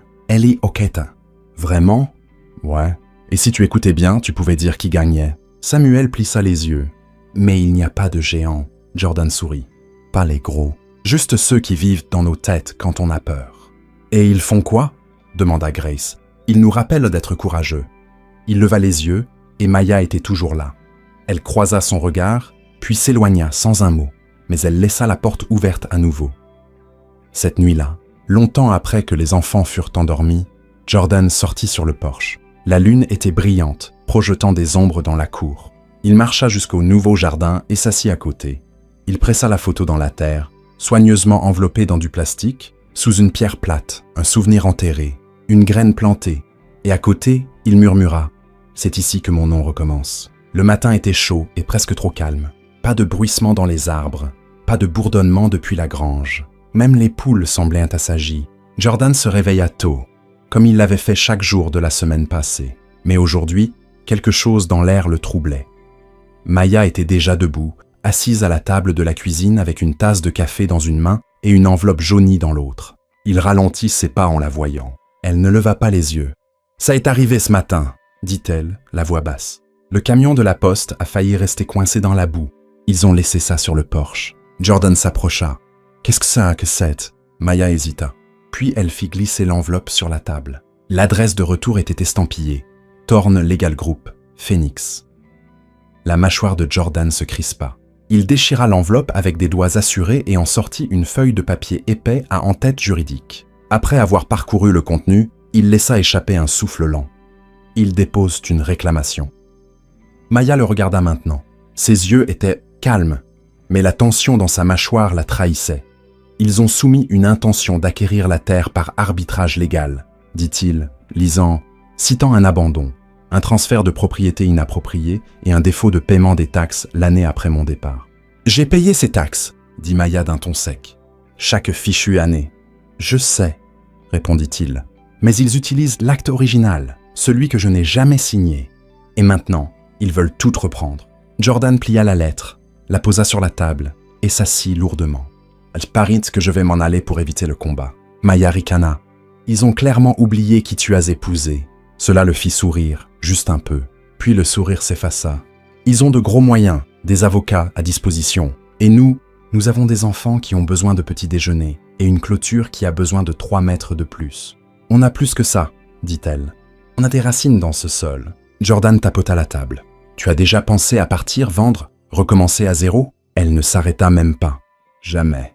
Il s'adossa. « Alors, on se bat. » Maya se leva. « Bon sang, oui, on se bat. » Plus tard cet après-midi, Jordan s'assit avec les enfants sous le peuplier. Il travaillait sur de nouveaux dessins pour la cabane. Grace insistait pour qu'elle ait un système de poulies. Ellie voulait des rideaux. Samuel voulait juste une trappe cachée. « Tu crois qu'on pourrait construire une vraie trappe ?» demanda-t-il sérieusement. Jordan gloussa. « Pourquoi? Tu planifies une évasion ?»« Non, » dit Samuel. « Pour des secrets. » Jordan le regarda. « Quel genre de secret ?» Le garçon haussa les épaules. « Comme des lettres ou des choses qu'on ne veut pas perdre. » Les mots frappèrent plus fort qu'ils n'auraient dû. Jordan ébouriffa ses cheveux. « On trouvera une solution. » Depuis le porche, Maya les observait, les bras croisés. Puis, comme si elle se souvenait de quelque chose, elle rentra. Quelques instants plus tard, elle revint avec une boîte en bois simple, mais soigneusement sculptée. Elle la tendit à Jordan. « J'allais leur donner quand ils auraient 10 ans, » dit-elle. « Mais peut-être que c'est mieux maintenant. » Il l'ouvrit. À l'intérieur, des lettres, des dizaines, chacune marquée d'un nom et d'une date. « Pour Grace, Ellie et Samuel, » dit Maya, « une pour chaque année. J'y ai écrit ce qu'ils aimaient, ce qu'ils disaient, ce qu'ils apprenaient. Je ne voulais pas qu'ils grandissent en se demandant qui ils étaient au cas où je ne serais pas là. » Jordan cligna des yeux, submergé. « Tu as fait ça toute seule ?» Elle hocha la tête. Il prit une lettre marquée « Grâce, 2 ans » et lut la première ligne à voix haute. « Aujourd'hui, tu m'as dit que la lune était juste une lampe de poche dans le ciel. Je n'ai pas discuté, parce que honnêtement, ça avait plus de sens que tout le reste. » Il déglutit difficilement. « Ils devraient lire ça. Ils le feront, avec le temps. » Il leva les yeux vers elle. « Tu es la personne la plus forte que j'ai jamais connue. » Maya haussa les épaules. « Je n'avais pas le luxe de m'effondrer. » Il se leva et s'approcha. « Tu n'as plus à tout porter seul. » Elle croisa son regard, Et pour la première fois, elle ne recula pas. Ce soir-là, alors que le soleil descendait bas, Jordan sortit un carnet et commença à écrire ses propres lettres. Il s'assit sur le porche, griffonnant sous la lueur de la lampe anti-insecte. À Samuel, tu me rappelles moi avant que j'aie peur. Reste curieux, continue de poser des questions, même les difficiles. À Ellie, tu tiens le monde comme s'il t'appartenait déjà. Ne laisse personne te convaincre du contraire. À Grace, tu guides avec ton cœur. Ce n'est pas une faiblesse, c'est une force que le monde ne reconnaît pas toujours. Et à Maya, tu m'as donné une seconde chance avant que je la mérite. Je ne la gâcherai pas, pas encore. Il plia soigneusement chaque lettre et les plaça dans la boîte en bois à côté de celle de Maya. Le vent se leva, faisant bruisser les feuilles du peuplier, puis il entendit des pas légers derrière lui. « Tu n'arrives pas à dormir ?» demanda-t-il sans se retourner. « Non », répondit Maya. « Toi non plus ?» Il sourit. Trop de choses en tête. Elle s'avança à ses côtés, pieds nus, les cheveux détachés, les yeux fatigués mais clairs. « Je pense qu'on devrait leur dire, » dit-elle. « À propos de moi ?» Elle hocha la tête. « Ils méritent de savoir d'où ils viennent et qui se tient devant eux maintenant. » Jordan baissa les yeux vers les lettres. « Tu crois qu'ils comprendront ? Ce sont des enfants, dit-elle. Ils poseront des questions, peut-être qu'ils pleureront, mais ils sauront la vérité. Et c'est plus que ce que beaucoup d'enfants ont. » Il prit une inspiration, le genre qui semblait tourner une page. « Demain matin, dit-il. » Maya tendit la main, effleurant la sienne. « Alors, on le fera ensemble. » Et sous les étoiles silencieuses de l'Arizona, ils restèrent assis côte à côte, tenant des noms, tenant des souvenirs, tenant bon. La lumière du matin traversa les fenêtres comme une douce excuse, douce, dorée et lente à se lever. Elle se répandit sur les planchers de bois, illuminant les endroits usés où 3 petits enfants avaient dansé, joué et s'étaient étalés avec des livres d'images et des chaussettes tachées de jus. Jordan était assis sur le canapé, les mains jointes, les coudes sur les genoux. La boîte de lettres reposait sur la table basse comme un témoin silencieux. Maya se tenait dans la cuisine, les bras serrés contre sa poitrine, observant l'horloge avancer vers le moment qu'il ne pouvait plus retarder. « Tu es sûr ?» demanda-t-il sans la regarder. « Non », répondit-elle. « Mais on le fait quand même. » Il hocha la tête. « Ça suffit. » Les enfants firent irruption dans la pièce quelques instants plus tard. Ellie avec une chaussette à moitié enfilée, Samuel serrant un dinosaure, Grace encore en train de bâiller, un livre sous le bras. « Le petit-déj » demanda Grace, se laissant tomber à côté de Jordan. « Bientôt » dit Maya doucement. « Mais d'abord, il faut qu'on parle » Le ton de sa voix les fit tous s'arrêter. Ils se redressèrent, les yeux alertes. Jordan tendit la main vers la boîte et l'ouvrit lentement. « Je veux vous raconter une histoire » commença-t-il, la voix rauque. « Ce n'est pas à propos d'un dragon ou d'un vaisseau spatial. C'est à propos de vous et moi. » Samuel plissa les yeux. « Nous ? Oui, » dit Jordan. « Vous me connaissez comme Monsieur Jordan, un aide, un constructeur. Mais je n'ai pas toujours été juste ça. Il y a longtemps, j'étais quelqu'un de très différent. » Il regarda Maya. Elle hocha légèrement la tête. Il se tourna vers eux. « Il y a quelques années, j'ai rencontré quelqu'un qui a changé ma vie. Elle s'appelait Maya Williams. » Ellie sourit. « C'est maman !» Il gloussa. « Oui, c'est ça. Et je l'aimais plus que je ne savais le dire. Mais quand les choses sont devenues difficiles, j'ai fait quelque chose de vraiment stupide. Je me suis enfui. » La pièce était silencieuse maintenant. Plus de rire, juste des respirations douces et des yeux écarquillés. Je pensais la protéger en restant parti. Mais la vérité, c'est que j'ai tout raté. J'ai raté le jour de votre naissance. Il s'arrêta. Mais je n'ai pas tout raté. J'étais là un petit moment. Assez longtemps pour vous tenir. Assez longtemps pour tomber amoureux de vous. Puis je suis reparti. Et je ne suis pas revenu pendant très très longtemps. Non, murmura Grace. Pourquoi ? Il ferma les yeux. Parce que j'avais peur et que j'étais égoïste. Et je pensais que je devais devenir quelqu'un de plus grand avant de pouvoir revenir. « Tu es revenu maintenant ?» demanda Samuel. Jordan le regarda, la poitrine serrée. « Ouais, je suis là. » Maya s'avança alors, posant une main sur l'épaule de Jordan. « Il y a plus, dit-elle. Ce n'est pas juste quelqu'un qui aide à la ferme, c'est votre papa. » Ellie cligna des yeux. « Ah, notre vrai papa ?» « Oui, dit Jordan. Votre père depuis le tout début. » Silence. La lèvre inférieure de Grace trembla. « Mais pourquoi tu ne nous l'as pas dit avant ?»« Parce que je ne savais pas comment, dit-il. Je ne me sentais pas digne de le dire, mais je ne pouvais pas continuer à faire semblant. Vous avez le droit de savoir qui vous êtes, d'où vous venez. » Samuel se leva lentement. C'est pour ça qu'on a tous les yeux verts comme toi. Jordan sourit. C'est exact. Ellie s'appuya contre Grace, ses doigts jouant avec l'ourlet de son t-shirt. Ça veut dire que tu restes? Si vous voulez de moi, dit Jordan. Je resterai aussi longtemps que vous voudrez de moi. Ils ne parlèrent pas, mais un instant plus tard, Samuel traversa la pièce et jeta ses bras autour du cou de Jordan. Puis Grace, puis Ellie, tous emmêlés dans des bras, des larmes et le battement silencieux de 4 cœurs, apprenant à battre ensemble à nouveau. Maya se détourna, essuyant ses yeux sur sa manche. Plus tard ce jour-là, ils construisirent le premier mur de la cabane. Jordan guida les enfants alors qu'ils enfonçaient tour à tour des clous dans la base. Ellie insista pour nommer chaque planche d'après un animal de la ferme. Samuel dessina une carte de leur royaume à la craie sur le plancher de la plateforme. Grace se déclara l'enregistreuse officielle des histoires familiales et prit des notes dans un carnet rose. Pendant qu'ils travaillaient, Maya apporta de la limonade et des sandwichs et resta en retrait, laissant le rire enfler comme une musique. À un moment, Grace tira Jordan à part. « Ça veut dire qu'on peut t'appeler papa maintenant ?» demanda-t-elle. Son souffle se bloqua. « Seulement si vous voulez. » Elle sourit. « D'accord, mais je vais t'appeler papa et Roiré partout. » Il rit, ébouriffant ses cheveux. « Je pense que je peux vivre avec ça. » Ce soir-là, Maya trouva Jordan assis sur le porche, les jambes étendues, la boîte de lettres en bois à côté de lui. « Tu t'es bien débrouillé aujourd'hui, » dit-elle. Il leva les yeux. « Tu crois qu'ils me pardonneront ?» Elle s'assit à côté de lui. « Ils l'ont déjà fait. Les enfants pardonnent plus vite que les adultes. C'est à nous de rattraper. » Il lui tendit la lettre qu'il lui avait écrite la veille. Elle ne l'ouvrit pas tout de suite, se contentant de la tenir sur ses genoux, ses doigts effleurant les bords. « Tu fais le travail difficile maintenant, » dit-elle doucement. « Tu te présentes, et c'est plus que ce que la plupart font jamais. » Le ciel devint doré derrière les collines, projetant de longues ombres sur la ferme. Les grillons entamèrent leur chœur nocturne. L'air sentait le foin, le pain chaud et la plus légère odeur de lavande du nouveau jardin. Jordan prit sa main. « Je ne m'enfuis plus. » Elle serra sa main. « On ne les laissera pas prendre cet endroit, » ajouta-t-il. « Peu importe ce que Thorn nous envoie. » Les yeux de Maya s'aiguisèrent. « Ils viendront plus fort la prochaine fois. Alors, on repoussera plus fort. » La porte moustiquaire grinça derrière eux. Ellie passa la tête. « Maman, on peut faire un feu de camp demain ?» Maya sourit. « Si le temps le permet. » Ellie rayonna et disparut à l'intérieur.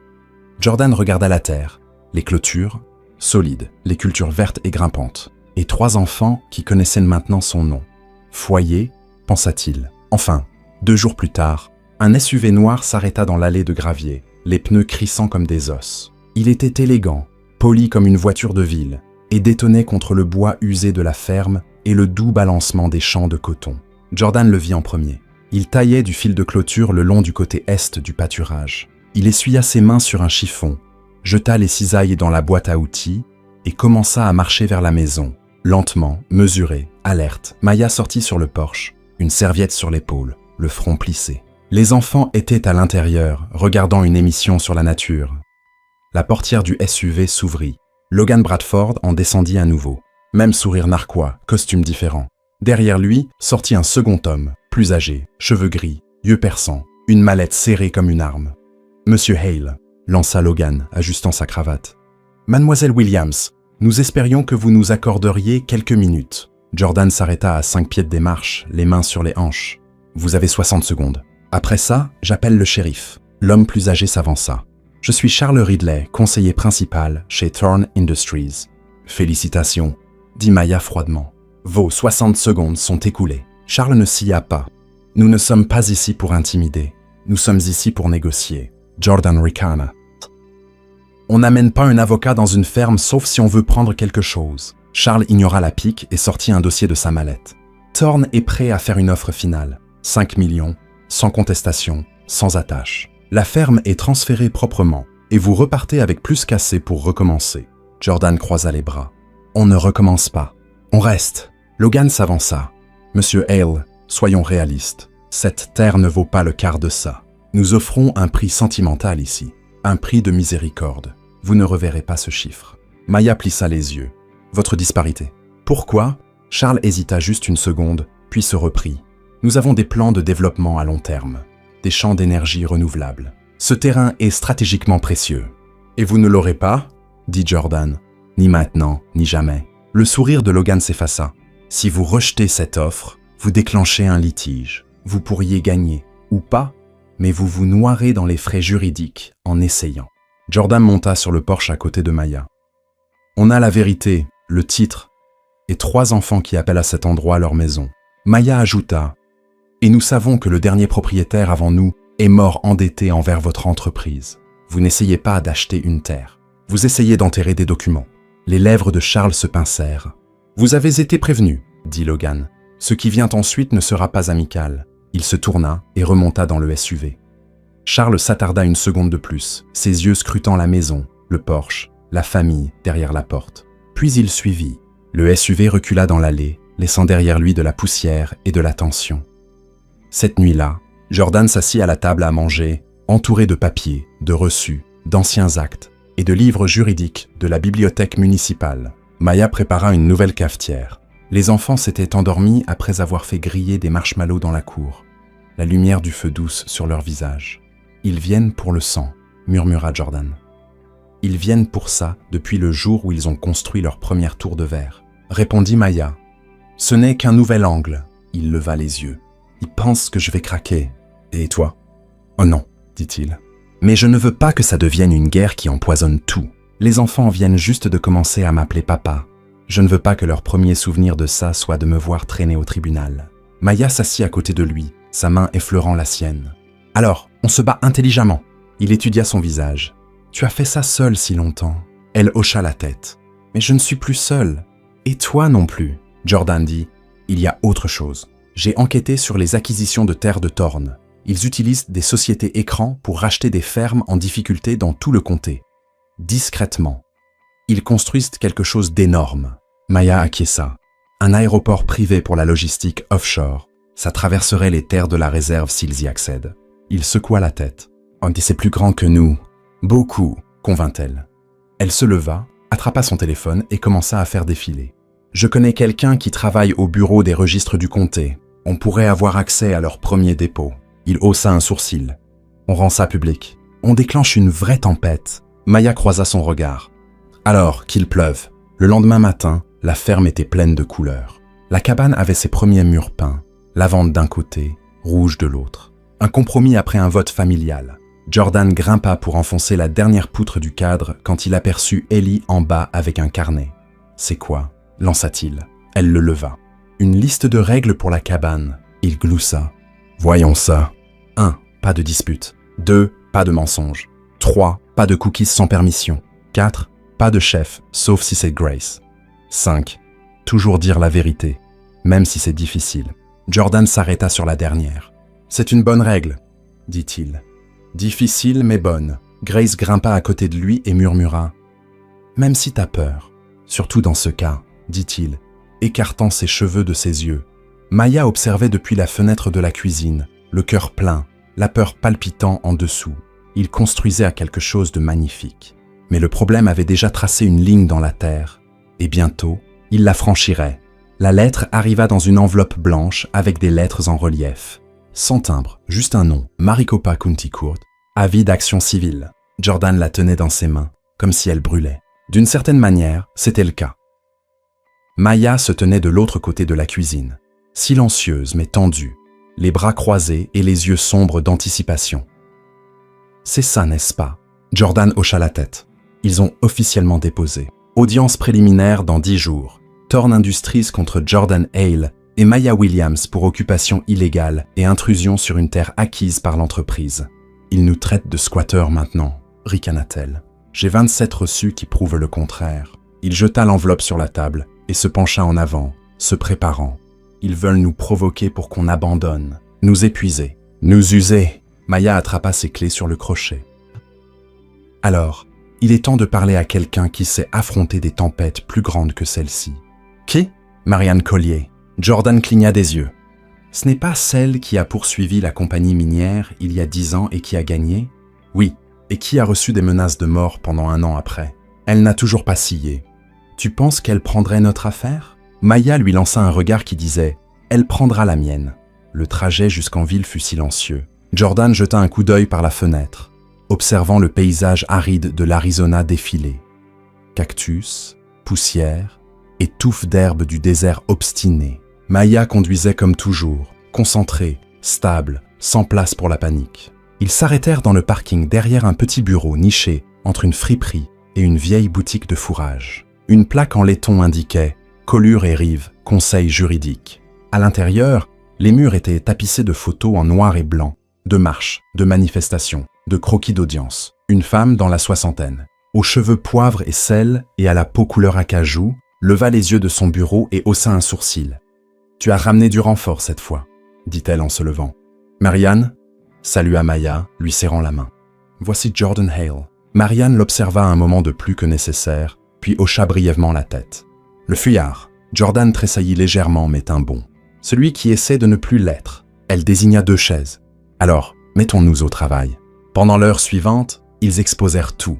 L'acte de propriété, les certificats de naissance, la chronologie du départ et du retour de Jordan, la découverte des plans de développement et le lien des enfants avec la ferme. Marianne prenait des notes dans une écriture rapide et anguleuse, sans jamais leur demander de ralentir. Lorsqu'ils eurent fini, elle referma son carnet d'un coup sec. « Ce n'est pas juste une appropriation de terre, » dit-elle. « C'est une stratégie. Il cible les petits propriétaires, surtout les propriétés appartenant à des minorités, depuis 2 ans, avec des acquisitions discrètes via des sociétés écrans. S'ils gagnent ici, ils créent un précédent. » Jordan hocha la tête. « C'est ce que je craignais. Je prends l'affaire, » dit Marianne. « Mais si on fait ça, ça devient public. Presse, interview, déposition. Ils fouilleront tout, vos finances, vos enfants, votre passé, y compris ta disparition. »« Ah, moi je suis prêt, » dit Jordan. Maya ajouta. « Moi aussi. » Marianne esquissa un mince sourire. « Bien, parce qu'ils ne joueront pas franc jeu. » Quand ils rentrèrent à la ferme, le crépuscule commençait à s'installer. Les enfants étaient dans la cour, peignant des pancartes pour la cabane. Jordan observa depuis le porche, alors que Grace traçait soigneusement « Pas d'adulte sans permission » sur une planche. Samuel travaillait sur une flèche tordue, indiquant « Fort Liberté ». Et Ellie écrivait « Maison Hale » en lettres roses et carrées. Il descendit lentement les marches. « Ellie », dit-il doucement. « Pourquoi ce nom ?» Elle haussa les épaules. « Parce que c'est à nous maintenant. » Jordan déglutit. « Tu aimes ?»« Oui, ça sonne comme chez nous. » Il s'approcha, s'accroupit et prit un pinceau. « Je peux aider ? Seulement si tu peins lentement, » avertit Samuel. « On fait ça soigneusement. Je peux être soigneux. » Maya sortit avec un pichet de limonade et des gobelets en papier, observant la scène se dérouler. Plus tard ce soir-là, après que les enfants fussent couchés, Jordan se tenait dans l'embrasure du salon, regardant le manteau de la cheminée. 3 cadres y reposaient. Un des enfants, un de Maya tenant bébé Grace, et maintenant la photo qu'il avait trouvée dans la grange, enfin placée dans un nouveau cadre en bois. Il se tourna alors que Maya entrait, essuyant ses mains sur un torchon. « Marianne dépose la contre-plainte demain, » dit-il. « On est officiellement dans le coup. » Elle exhala lentement, le genre de souffle qu'on prend avant de marcher sur un champ de bataille. « Bien. » Jordan ouvrit le tiroir près de la cheminée et en sortit une autre enveloppe. « Qu'est-ce que c'est ?» demanda Maya. Il la lui tendit. « J'ai rédigé un testament. » Elle se figea. « Jordan, non, écoute. Il te désigne comme seul propriétaire de la terre. Pas de faille, pas de revendication familiale, pas d'entreprise. S'il m'arrive quelque chose, ils ne l'auront pas. » Ses yeux s'adoucirent, puis se remplirent de larmes. « Je ne veux pas parler de ça. »« Je sais, » dit-il, « mais moi si, parce que pour la première fois depuis longtemps, je sais qui je suis et où je dois être. » Elle posa l'enveloppe et s'approcha. « Tu es leur père, » murmura-t-elle. « Tu es ma famille, et aucune entreprise, aucun tribunal, aucune menace ne nous enlèvera ça. » Il prit son visage dans ses mains. « Qu'ils essaient. » Elle l'embrassa doucement, et pendant un bref instant, tout le reste disparut. Les avocats, les procès, le poids des choix passés. Il n'y avait que maintenant, et maintenant valait la peine de se battre. Dehors, le vent se leva, portant les premières traces de la chaleur estivale, et quelque chose d'autre, quelque chose de chargé, comme de l'électricité dans l'air sec. La guerre approchait, mais la justice aussi. Le tribunal était beige et délavé par le soleil, un bâtiment trapu qui ressemblait plus à une banque oubliée qu'à un lieu où des vies étaient brisées ou épargnées. À l'intérieur, l'air était trop froid, trop stérile, trop différent de la terre chaude de la ferme qui pulsait sous les bottes de Jordan ce matin-là. Il se tenait à l'avant de la petite salle d'audience à côté de Marianne, portant un costume propre mais légèrement froissé. Maya était assise derrière lui, une présence stable, les enfants à la maison sous la surveillance de mademoiselle Clara, la voisine.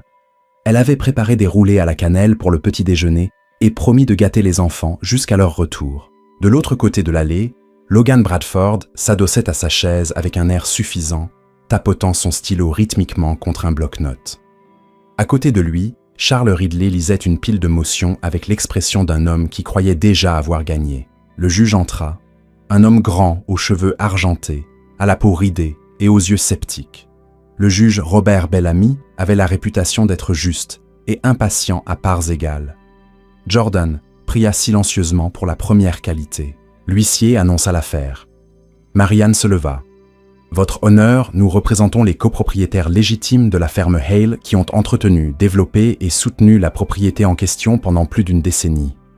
Nous avons l'intention de prouver que l'appropriation de la terre par Thorn Industries est non seulement sans fondement, mais fait partie d'un schéma plus large d'acquisition prédatrice visant les terres appartenant à des minorités dans tout l'État. » Ridley se leva ensuite. « Votre honneur, ce n'est pas une histoire d'oppression ou de difficulté.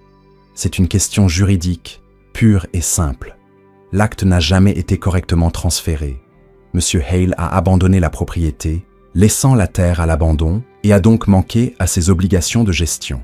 Nous ne faisons que réclamer ce qui est légalement dû à notre client. » Jordan serra la mâchoire. Il voulait crier que la terre n'avait jamais été à l'abandon. Pas avec la sueur de Maya dans son sol et les pas de ses enfants gravés dans sa poussière. Mais il resta immobile. « Très bien, » dit le juge Bellamy. « Nous allons entendre les arguments préliminaires. » Dehors, la ferme était tout sauf silencieuse. Mademoiselle Clara avait installé un vieux stand de limonade devant la maison. Une idée, lancée par Ellie et soutenue avec enthousiasme par Samuel et Grace. Au lieu de faire payer, ils offraient de la limonade et disaient à chaque voisin qui s'arrêtait « C'est notre terre et on ne va nulle part. » Les locaux arrivèrent par vagues. Fermiers, enseignants à la retraite, vétérans du Legion Hall. Même le pasteur Harlon, qui ne marchait plus sans canne depuis 10 ans, se présenta avec une chaise pliante et une pancarte qui disait « La communauté avant les corporations ». Grace enregistrait des interviews sur sa tablette rose, demandant à chaque invité « De quoi vous souvenez-vous de la ferme Hale ?» Un vieux rancher, les larmes aux yeux, dit « Ta mère m'a donné des œufs gratuits tous les dimanches pendant 2 ans. C'est ce dont je me souviens. » Dans la salle d'audience, Marianne présenta les preuves, reçus, documents fiscaux, photos de rénovation, chronologie, déclaration notariée des voisins confirmant l'état actif de la ferme. Puis elle brandit une image en noir et blanc, usée. « Voici Thomas Hale, dit-elle, le père de Jordan. Il a travaillé cette terre. Il est mort, endetté, oui, mais il est aussi mort ici. La ferme n'est pas juste un actif, c'est du sang, un héritage, une mémoire. » Le juge regarda la photo longuement. Logan se leva, impassible. L'héritage ne prévaut pas sur la loi. Le sentiment ne réécrit pas les statuts. C'est une question d'acte. Marianne hocha la tête. Alors, parlons de la loi. Parlons de comment votre firme a canalisé des achats à travers 6 sociétés écrans, ciblant des propriétés qui n'avaient pas déposé de nouveaux titres depuis plus de 5 ans. Parlons des mémos internes que nous soumettrons comme preuve lors de la découverte. Ceux qui mentionnent la ferme Hale par son nom avec une note disant « Risque d'optique minoritaire, utilisez un agent tiers ». Le visage de Ridley pâlit. Jordan observa les fissures commencer à apparaître. Le juge s'adossa. « Ce document est réel, authentifié la semaine dernière, » dit Marianne. « Je l'ai soumis au dossier du tribunal. » Logan tendit la main vers lui comme un homme qui se noie cherchant une corde. Mais le mal était fait. La salle d'audience avait basculé. Cette nuit-là, la ferme était illuminée de guirlandes d'ampoules dépareillées et de lanternes à piles. Mademoiselle Clara jouait du gospel country sur son haut-parleur portable, et les enfants couraient pieds nus sous les étoiles. Jordan se tenait près du nouveau jardin de lavande, tenace et parfumé. Maya s'approcha à ses côtés, les bras croisés. « Tu t'es bien débrouillé aujourd'hui, » dit-elle. Il gloussa. « Marianne a fait le gros du travail. »« Tu t'es présenté, » dit-elle. « Tu as tenu bon. » « Ça compte. » Il la regarda. « Sérieux maintenant. » « Je ne t'ai pas seulement quitté. Je les ai quittés. J'ai quitté le combat. Et maintenant ?» demanda-t-elle. « Maintenant, je veux tout récupérer. Pas le passé, pas une seconde chance, mais aujourd'hui et demain, et chaque pied de ce sol sous leurs pieds. » Maya regarda les champs. « Alors, continuons. » Il prit sa main. « Avec toi, j'irai n'importe où. » Depuis le porche, Ellie cria. « Maman, papa, on fait des s'mores !» Maya sourit. « J'arrive. » Jordan la serra contre lui une seconde de plus, avant qu'il ne se tourne vers la lumière. Dans les jours qui suivirent, la nouvelle se répandit. Les journaux locaux publièrent des gros titres. Les réseaux sociaux s'en emparèrent. Une ferme contre-attaque. Gros sous contre racines familiales. Des lettres de soutien affluèrent. Une étudiante en droit stagiaire chez Marianne cita l'affaire pour sa thèse sur les droits fonciers. Et lors de la prochaine audience, le juge Bellamy regarda une salle d'audience pleine à craquer. Il tapa son marteau et dit « Cette affaire est devenue plus qu'une simple famille. Alors, traitons-la comme l'exemple qu'elle est devenue. » Jordan sentit la main de Maya glisser dans la sienne, et pour la première fois depuis son retour, il crut que le combat n'était pas seulement gagnable, mais juste. Le ciel au-dessus de la ferme s'était transformé en un gris violent à midi. Des nuages épais roulaient depuis l'est, sombres et bas, crépitant de la promesse d'une tempête qui se préparait depuis des jours. Jordan se tenait près de la grange, sa chemise collée dans le dos, les manches retroussées, les yeux fixés sur le ciel. Il gagne du temps, leur avait dit Marianne la veille. Il traîne chaque motion, essayant de vous saigner à blanc avec le temps. Il ne le dit pas à voix haute, mais il savait qu'elle avait raison. C'était le jeu maintenant. Retarder, retarder, retarder, jusqu'à ce que le coût du combat dépasse la valeur de la victoire. Maya sortit avec un imperméable sous le bras et un dossier dans l'autre. « J'ai reparlé à la presse locale, » dit-elle. « Ils veulent de faire un reportage en direct demain. » Il hocha la tête. « Laisse-les faire. » Maya hésita. « Jordan, est-ce qu'on est prêt pour ça? L'examen, les fouilles. » Il croisa son regard. « 1000 fouilles, laisse-les. » Mais plus il y a de gens qui nous voient debout, plus il est difficile de nous faire tomber. Un éclair crépita au-dessus. Elle lui tendit le dossier. Des lettres, des dizaines. Voisins, vieux amis, même des gens de la réserve, tous disant que cette ferme signifie quelque chose. Pas seulement pour nous, pour eux. Jordan ouvrit le dossier. La première venait d'une enseignante qui amenait autrefois ses élèves pour apprendre sur les cultures. La deuxième d'un homme qui se souvenait de Maya distribuant des produits après qu'un incendie eut détruit 3 caravanes dans la ville voisine. Et puis, une lettre sans nom, juste du texte tapé. « J'ai grandi pas loin de chez vous. Mon père me disait que des terres comme les vôtres n'étaient jamais censées être à nous. C'est ce qu'ils veulent nous faire croire. Mais vous, vous prouvez que ce n'est pas vrai. Continuez de vous battre. Pour vous, pour nous tous. » Il referma le dossier lentement. « On n'a pas à gagner pour tout le monde, » dit Maya. Juste assez pour qu'ils croient qu'ils peuvent se battre aussi. Plus tard cette nuit-là, avec le vent hurlant et le tonnerre grondant à travers les murs, Grace se glissa dans leur lit. « J'ai peur, » murmura-t-elle.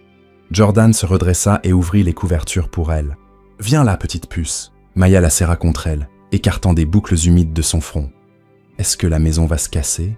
demanda Grace, les yeux écarquillés. « Non, ma douce, » dit Maya gentiment. « Elle est construite solide. » Jordan embrassa le sommet de sa tête. « Comme ta mère. » Grace sourit, puis redevint sérieuse. « Et si le juge dit qu'on doit partir ?» Il déglutit. « Alors, on trouvera une solution ensemble. Mais on ne s'enfuit pas. »« Plus jamais !»« D'accord, » dit-elle, déjà en train de s'endormir. Dehors, l'orage faisait rage. Le lendemain matin apporta le calme. Pas la paix, juste le calme. Une brume grise enveloppait tout. Sol humide, branches pliées, une boîte aux lettres ouverte débordant de prospectus détrempés. Jordan versa 2 tasses de café pendant que Maya répondait au téléphone dans l'autre pièce. Quand elle revint, son visage était pâle. « C'était Marianne, dit-elle. Son estomac se noua. Qu'est-ce qui s'est passé? Elle a été suivie hier soir après avoir quitté le tribunal. Il posa la tasse. Elle a été blessée? Non, mais sa voiture a été rayée, les pneus crevés. Bon sang. Elle dit qu'il est peut-être temps de demander une ordonnance de protection. Cette affaire, ce n'est plus juste à propos de la terre. Jordan passa une main sur son visage. On savait qu'ils deviendraient méchants. Ils ont peur, dit Maya. C'est pourquoi ils sont désespérés. Il hocha lentement la tête. Et les hommes désespérés sont dangereux. Cet après-midi, Jordan réunit les enfants dans la cabane. Ils s'assirent sur de vieux coussins et des caisses renversées. Samuel portait son chapeau de cow-boy. Ellie avait apporté une lampe de poche, juste au cas où. Grace parla en premier. « Tu as l'air inquiet, papa. » Il sourit à ce mot, papa, et secoua la tête. « Je pense juste aux méchants. » Samuel demanda. « À nous tous ?»« À vous tous, » dit Jordan. « Et à quel point je suis fier. Vous avez été si courageux, si gentil, et je sais que ça n'a pas été facile. » La voix d'Ellie était douce. « Est-ce qu'on va perdre notre maison ?»« Non, dit-il. Même s'ils prennent la terre, ils ne peuvent pas prendre ça. Notre famille, notre vérité. » Grace se redressa. « Alors, faisons une pancarte. »« Une pancarte ?» demanda-t-il. Elle sourit. « Une grande, pour qu'ils la voient avant même de sortir de leur voiture. » Il rit. Qu'est-ce qu'elle devrait dire? Samuel leva la main. « Et si on mettait « Cette terre est à nous », Ellie ajouta, « et l'amour vit ici. » Jordan cligna des yeux pour repousser la piqûre dans ses yeux. « Parfait. Mettons-nous au travail. » Au coucher du soleil, la pancarte était plantée juste après la grille. Des lettres gravées dans du bois récupéré, peintes en traits blancs audacieux. « Cette terre est à nous. L'amour vit ici. » Les voisins passaient et klaxonnaient. Mademoiselle Clara apporta un cobbler aux pêches. Le pasteur Arlon proposa de dire une prière. Jordan se tenait près de la clôture, une main posée sur le poteau. « Ils verront ça et viendront plus fort, » dit Maya à ses côtés. « Alors, on les affrontera. » répondit Jordan. Plus fort encore. Elle prit sa main. « Je n'ai jamais cessé de croire que tu rentrerais à la maison. » Il la regarda, la voix épaisse. « Je ne croyais pas le mériter, mais je suis là maintenant, et je reste. » Le tonnerre gronda à nouveau au loin. Mais pour l'instant, la pluie était passée, et sous un ciel meurtri, l'espoir prenait racine, tenace et sauvage. Le tribunal était bondé. Chaque banc était rempli, chaque mur bordé de spectateurs, voisins, journalistes, fermiers, vétérans, même des étudiants avec des carnets et des enregistreurs.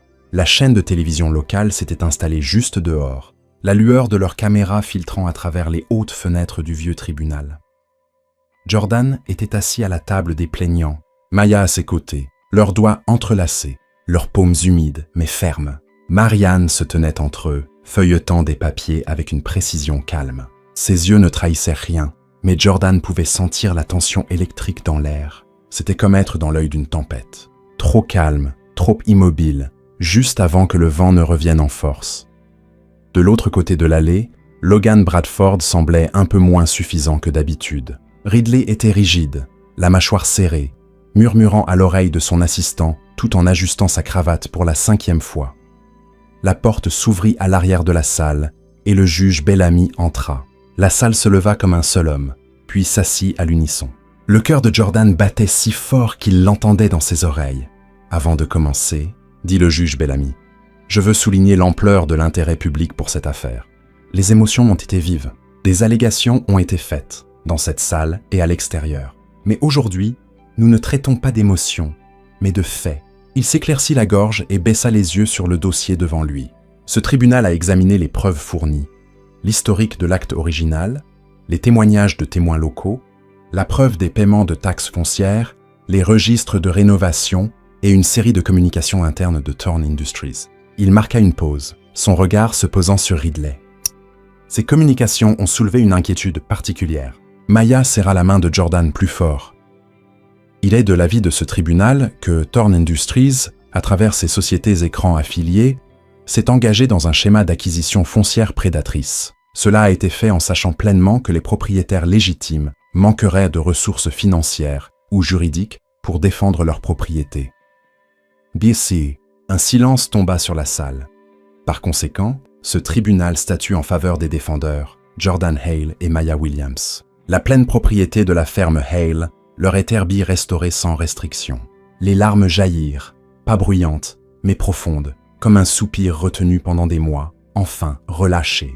Quelqu'un applaudit, puis un autre, et bientôt, la salle fut remplie d'applaudissements, de larmes et de petits hoquets de joie. Le visage de Logan se vida de couleur. Ridley semblait avoir reçu un coup dans la poitrine. Maya pressa son front contre l'épaule de Jordan. Il ferma les yeux et laissa le son de la victoire l'envahir. Le juge Bellamy tapa son marteau. Que le registre indique que ce tribunal croit encore en la justice. À l'extérieur du tribunal, les caméras flashaient. Jordan et Maya se tenaient bras dessus, bras dessous, flanqués de Marianne et de mademoiselle Clara, qui était venue avec son chapeau d'église et tenait une canne comme un sceptre. Un journaliste s'avança. « Monsieur Hale, que ferez-vous maintenant ?» Il sourit, protégeant ses yeux du soleil. « Rentrez chez moi, réparer la clôture sud, vérifier l'irrigation et laisser mes enfants peindre le poulailler. » Des rires parcoururent la foule. Marianne se pencha vers le micro. « Que ceci soit un message pour chaque petit propriétaire, chaque famille luttant pour garder ce qui leur appartient. Vous n'avez pas à plier, vous n'avez pas à être riche. Vous devez juste tenir bon. » Plus d'applaudissements, plus de larmes. Et puis ce fut fini. De retour à la ferme, les enfants attendèrent sur le porche, tous trois portant des t-shirts de victoire faits maison avec des marqueurs indélébiles. Héros de la ferme, Hale. Grace avait fabriqué une couronne en carton et colle à paillettes. Samuel tenait une pancarte qui disait « Limonade gratuite pour les champions ». Ellie, souriante, agitait 2 drapeaux américains trouvés dans le garage. Quand Jordan descendit du camion, les 3 enfants coururent vers lui. Il les attrapa dans une étreinte pleine de rires et de baisers. « Vous avez gagné !» cria Ellie. « Non !» dit-il, la voix brisée. « Nous avons gagné !» Maya descendit, les observant avec des yeux doux. Elle ne se précipita pas pour se joindre à eux. Elle observa simplement. Laissant à l'homme qui était autrefois parti la chance de tenir fermement dans l'endroit qu'il avait reconstruit de ses propres mains, il leva les yeux vers elle et murmura « Merci ». Elle murmura en retour « Bienvenue à la maison ». Ce soir-là, alors que le soleil plongeait bas et baignait les champs de coton d'or, ils se réunirent autour du feu de camp. Les voisins étaient venus avec des plats de salade de macaroni, de tartes aux pêches, de côtes fumées et de pain de maïs. Le pasteur Arlon prononça une prière, sa voix se brisant à la phrase « et bénit les mains qui ont refusé de lâcher prise ». Plus tard, Grace se tint sur la table de pique-nique, la couronne légèrement de travers, et lut un discours depuis son carnet rose. On n'a pas combattu pour l'argent, on a combattu pour les souvenirs, la limonade et les cochons avec des noms rigolos. On a combattu pour les histoires, parce que nos histoires comptent. Elle leva les bras comme un général, et on a gagné. La foule rit et applaudit. Quelqu'un entonna « This land is your land » et bientôt, tout le champ résonnait de voix, jeunes et vieilles, s'élevant dans le ciel. Jordan se tenait avec Maya, son bras autour de son épaule. « On l'a fait !» dit-il. « Non !»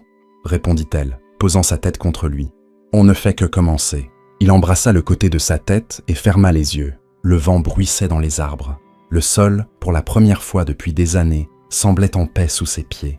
Et par-dessus tout, l'héritage qu'ils avaient failli perdre pulsait plus fort que jamais, vivant dans les rires, dans l'amour, dans la terre, et dans une vérité qu'aucun tribunal ne pourrait jamais effacer. Parfois, les batailles les plus féroces ne se mènent pas avec des poings ou des armes, mais avec la vérité, l'amour et le refus d'être effacé. Cette histoire nous rappelle que la terre est plus que du sol. Elle porte la mémoire, l'identité et des générations de sacrifices. La justice peut être retardée, mais quand des gens ordinaires se tiennent ensemble contre la cupidité, même les géants peuvent tomber. En fin de compte, l'héritage le plus puissant que nous laissons derrière nous n'est pas la richesse, mais le courage de protéger ce qui nous appartient de droit et l'amour que nous transmettons à travers la famille, la communauté et des racines inébranlables. Que pensez-vous de cette histoire ? Partagez vos pensées dans les commentaires. Sur une échelle de 0 à 10, comment noteriez-vous cette histoire ? Abonnez-vous à la chaîne et activez les notifications pour ne manquer aucune de nos histoires. Et n'oubliez pas de découvrir d'autres histoires émouvantes en cliquant ici sur l'écran final.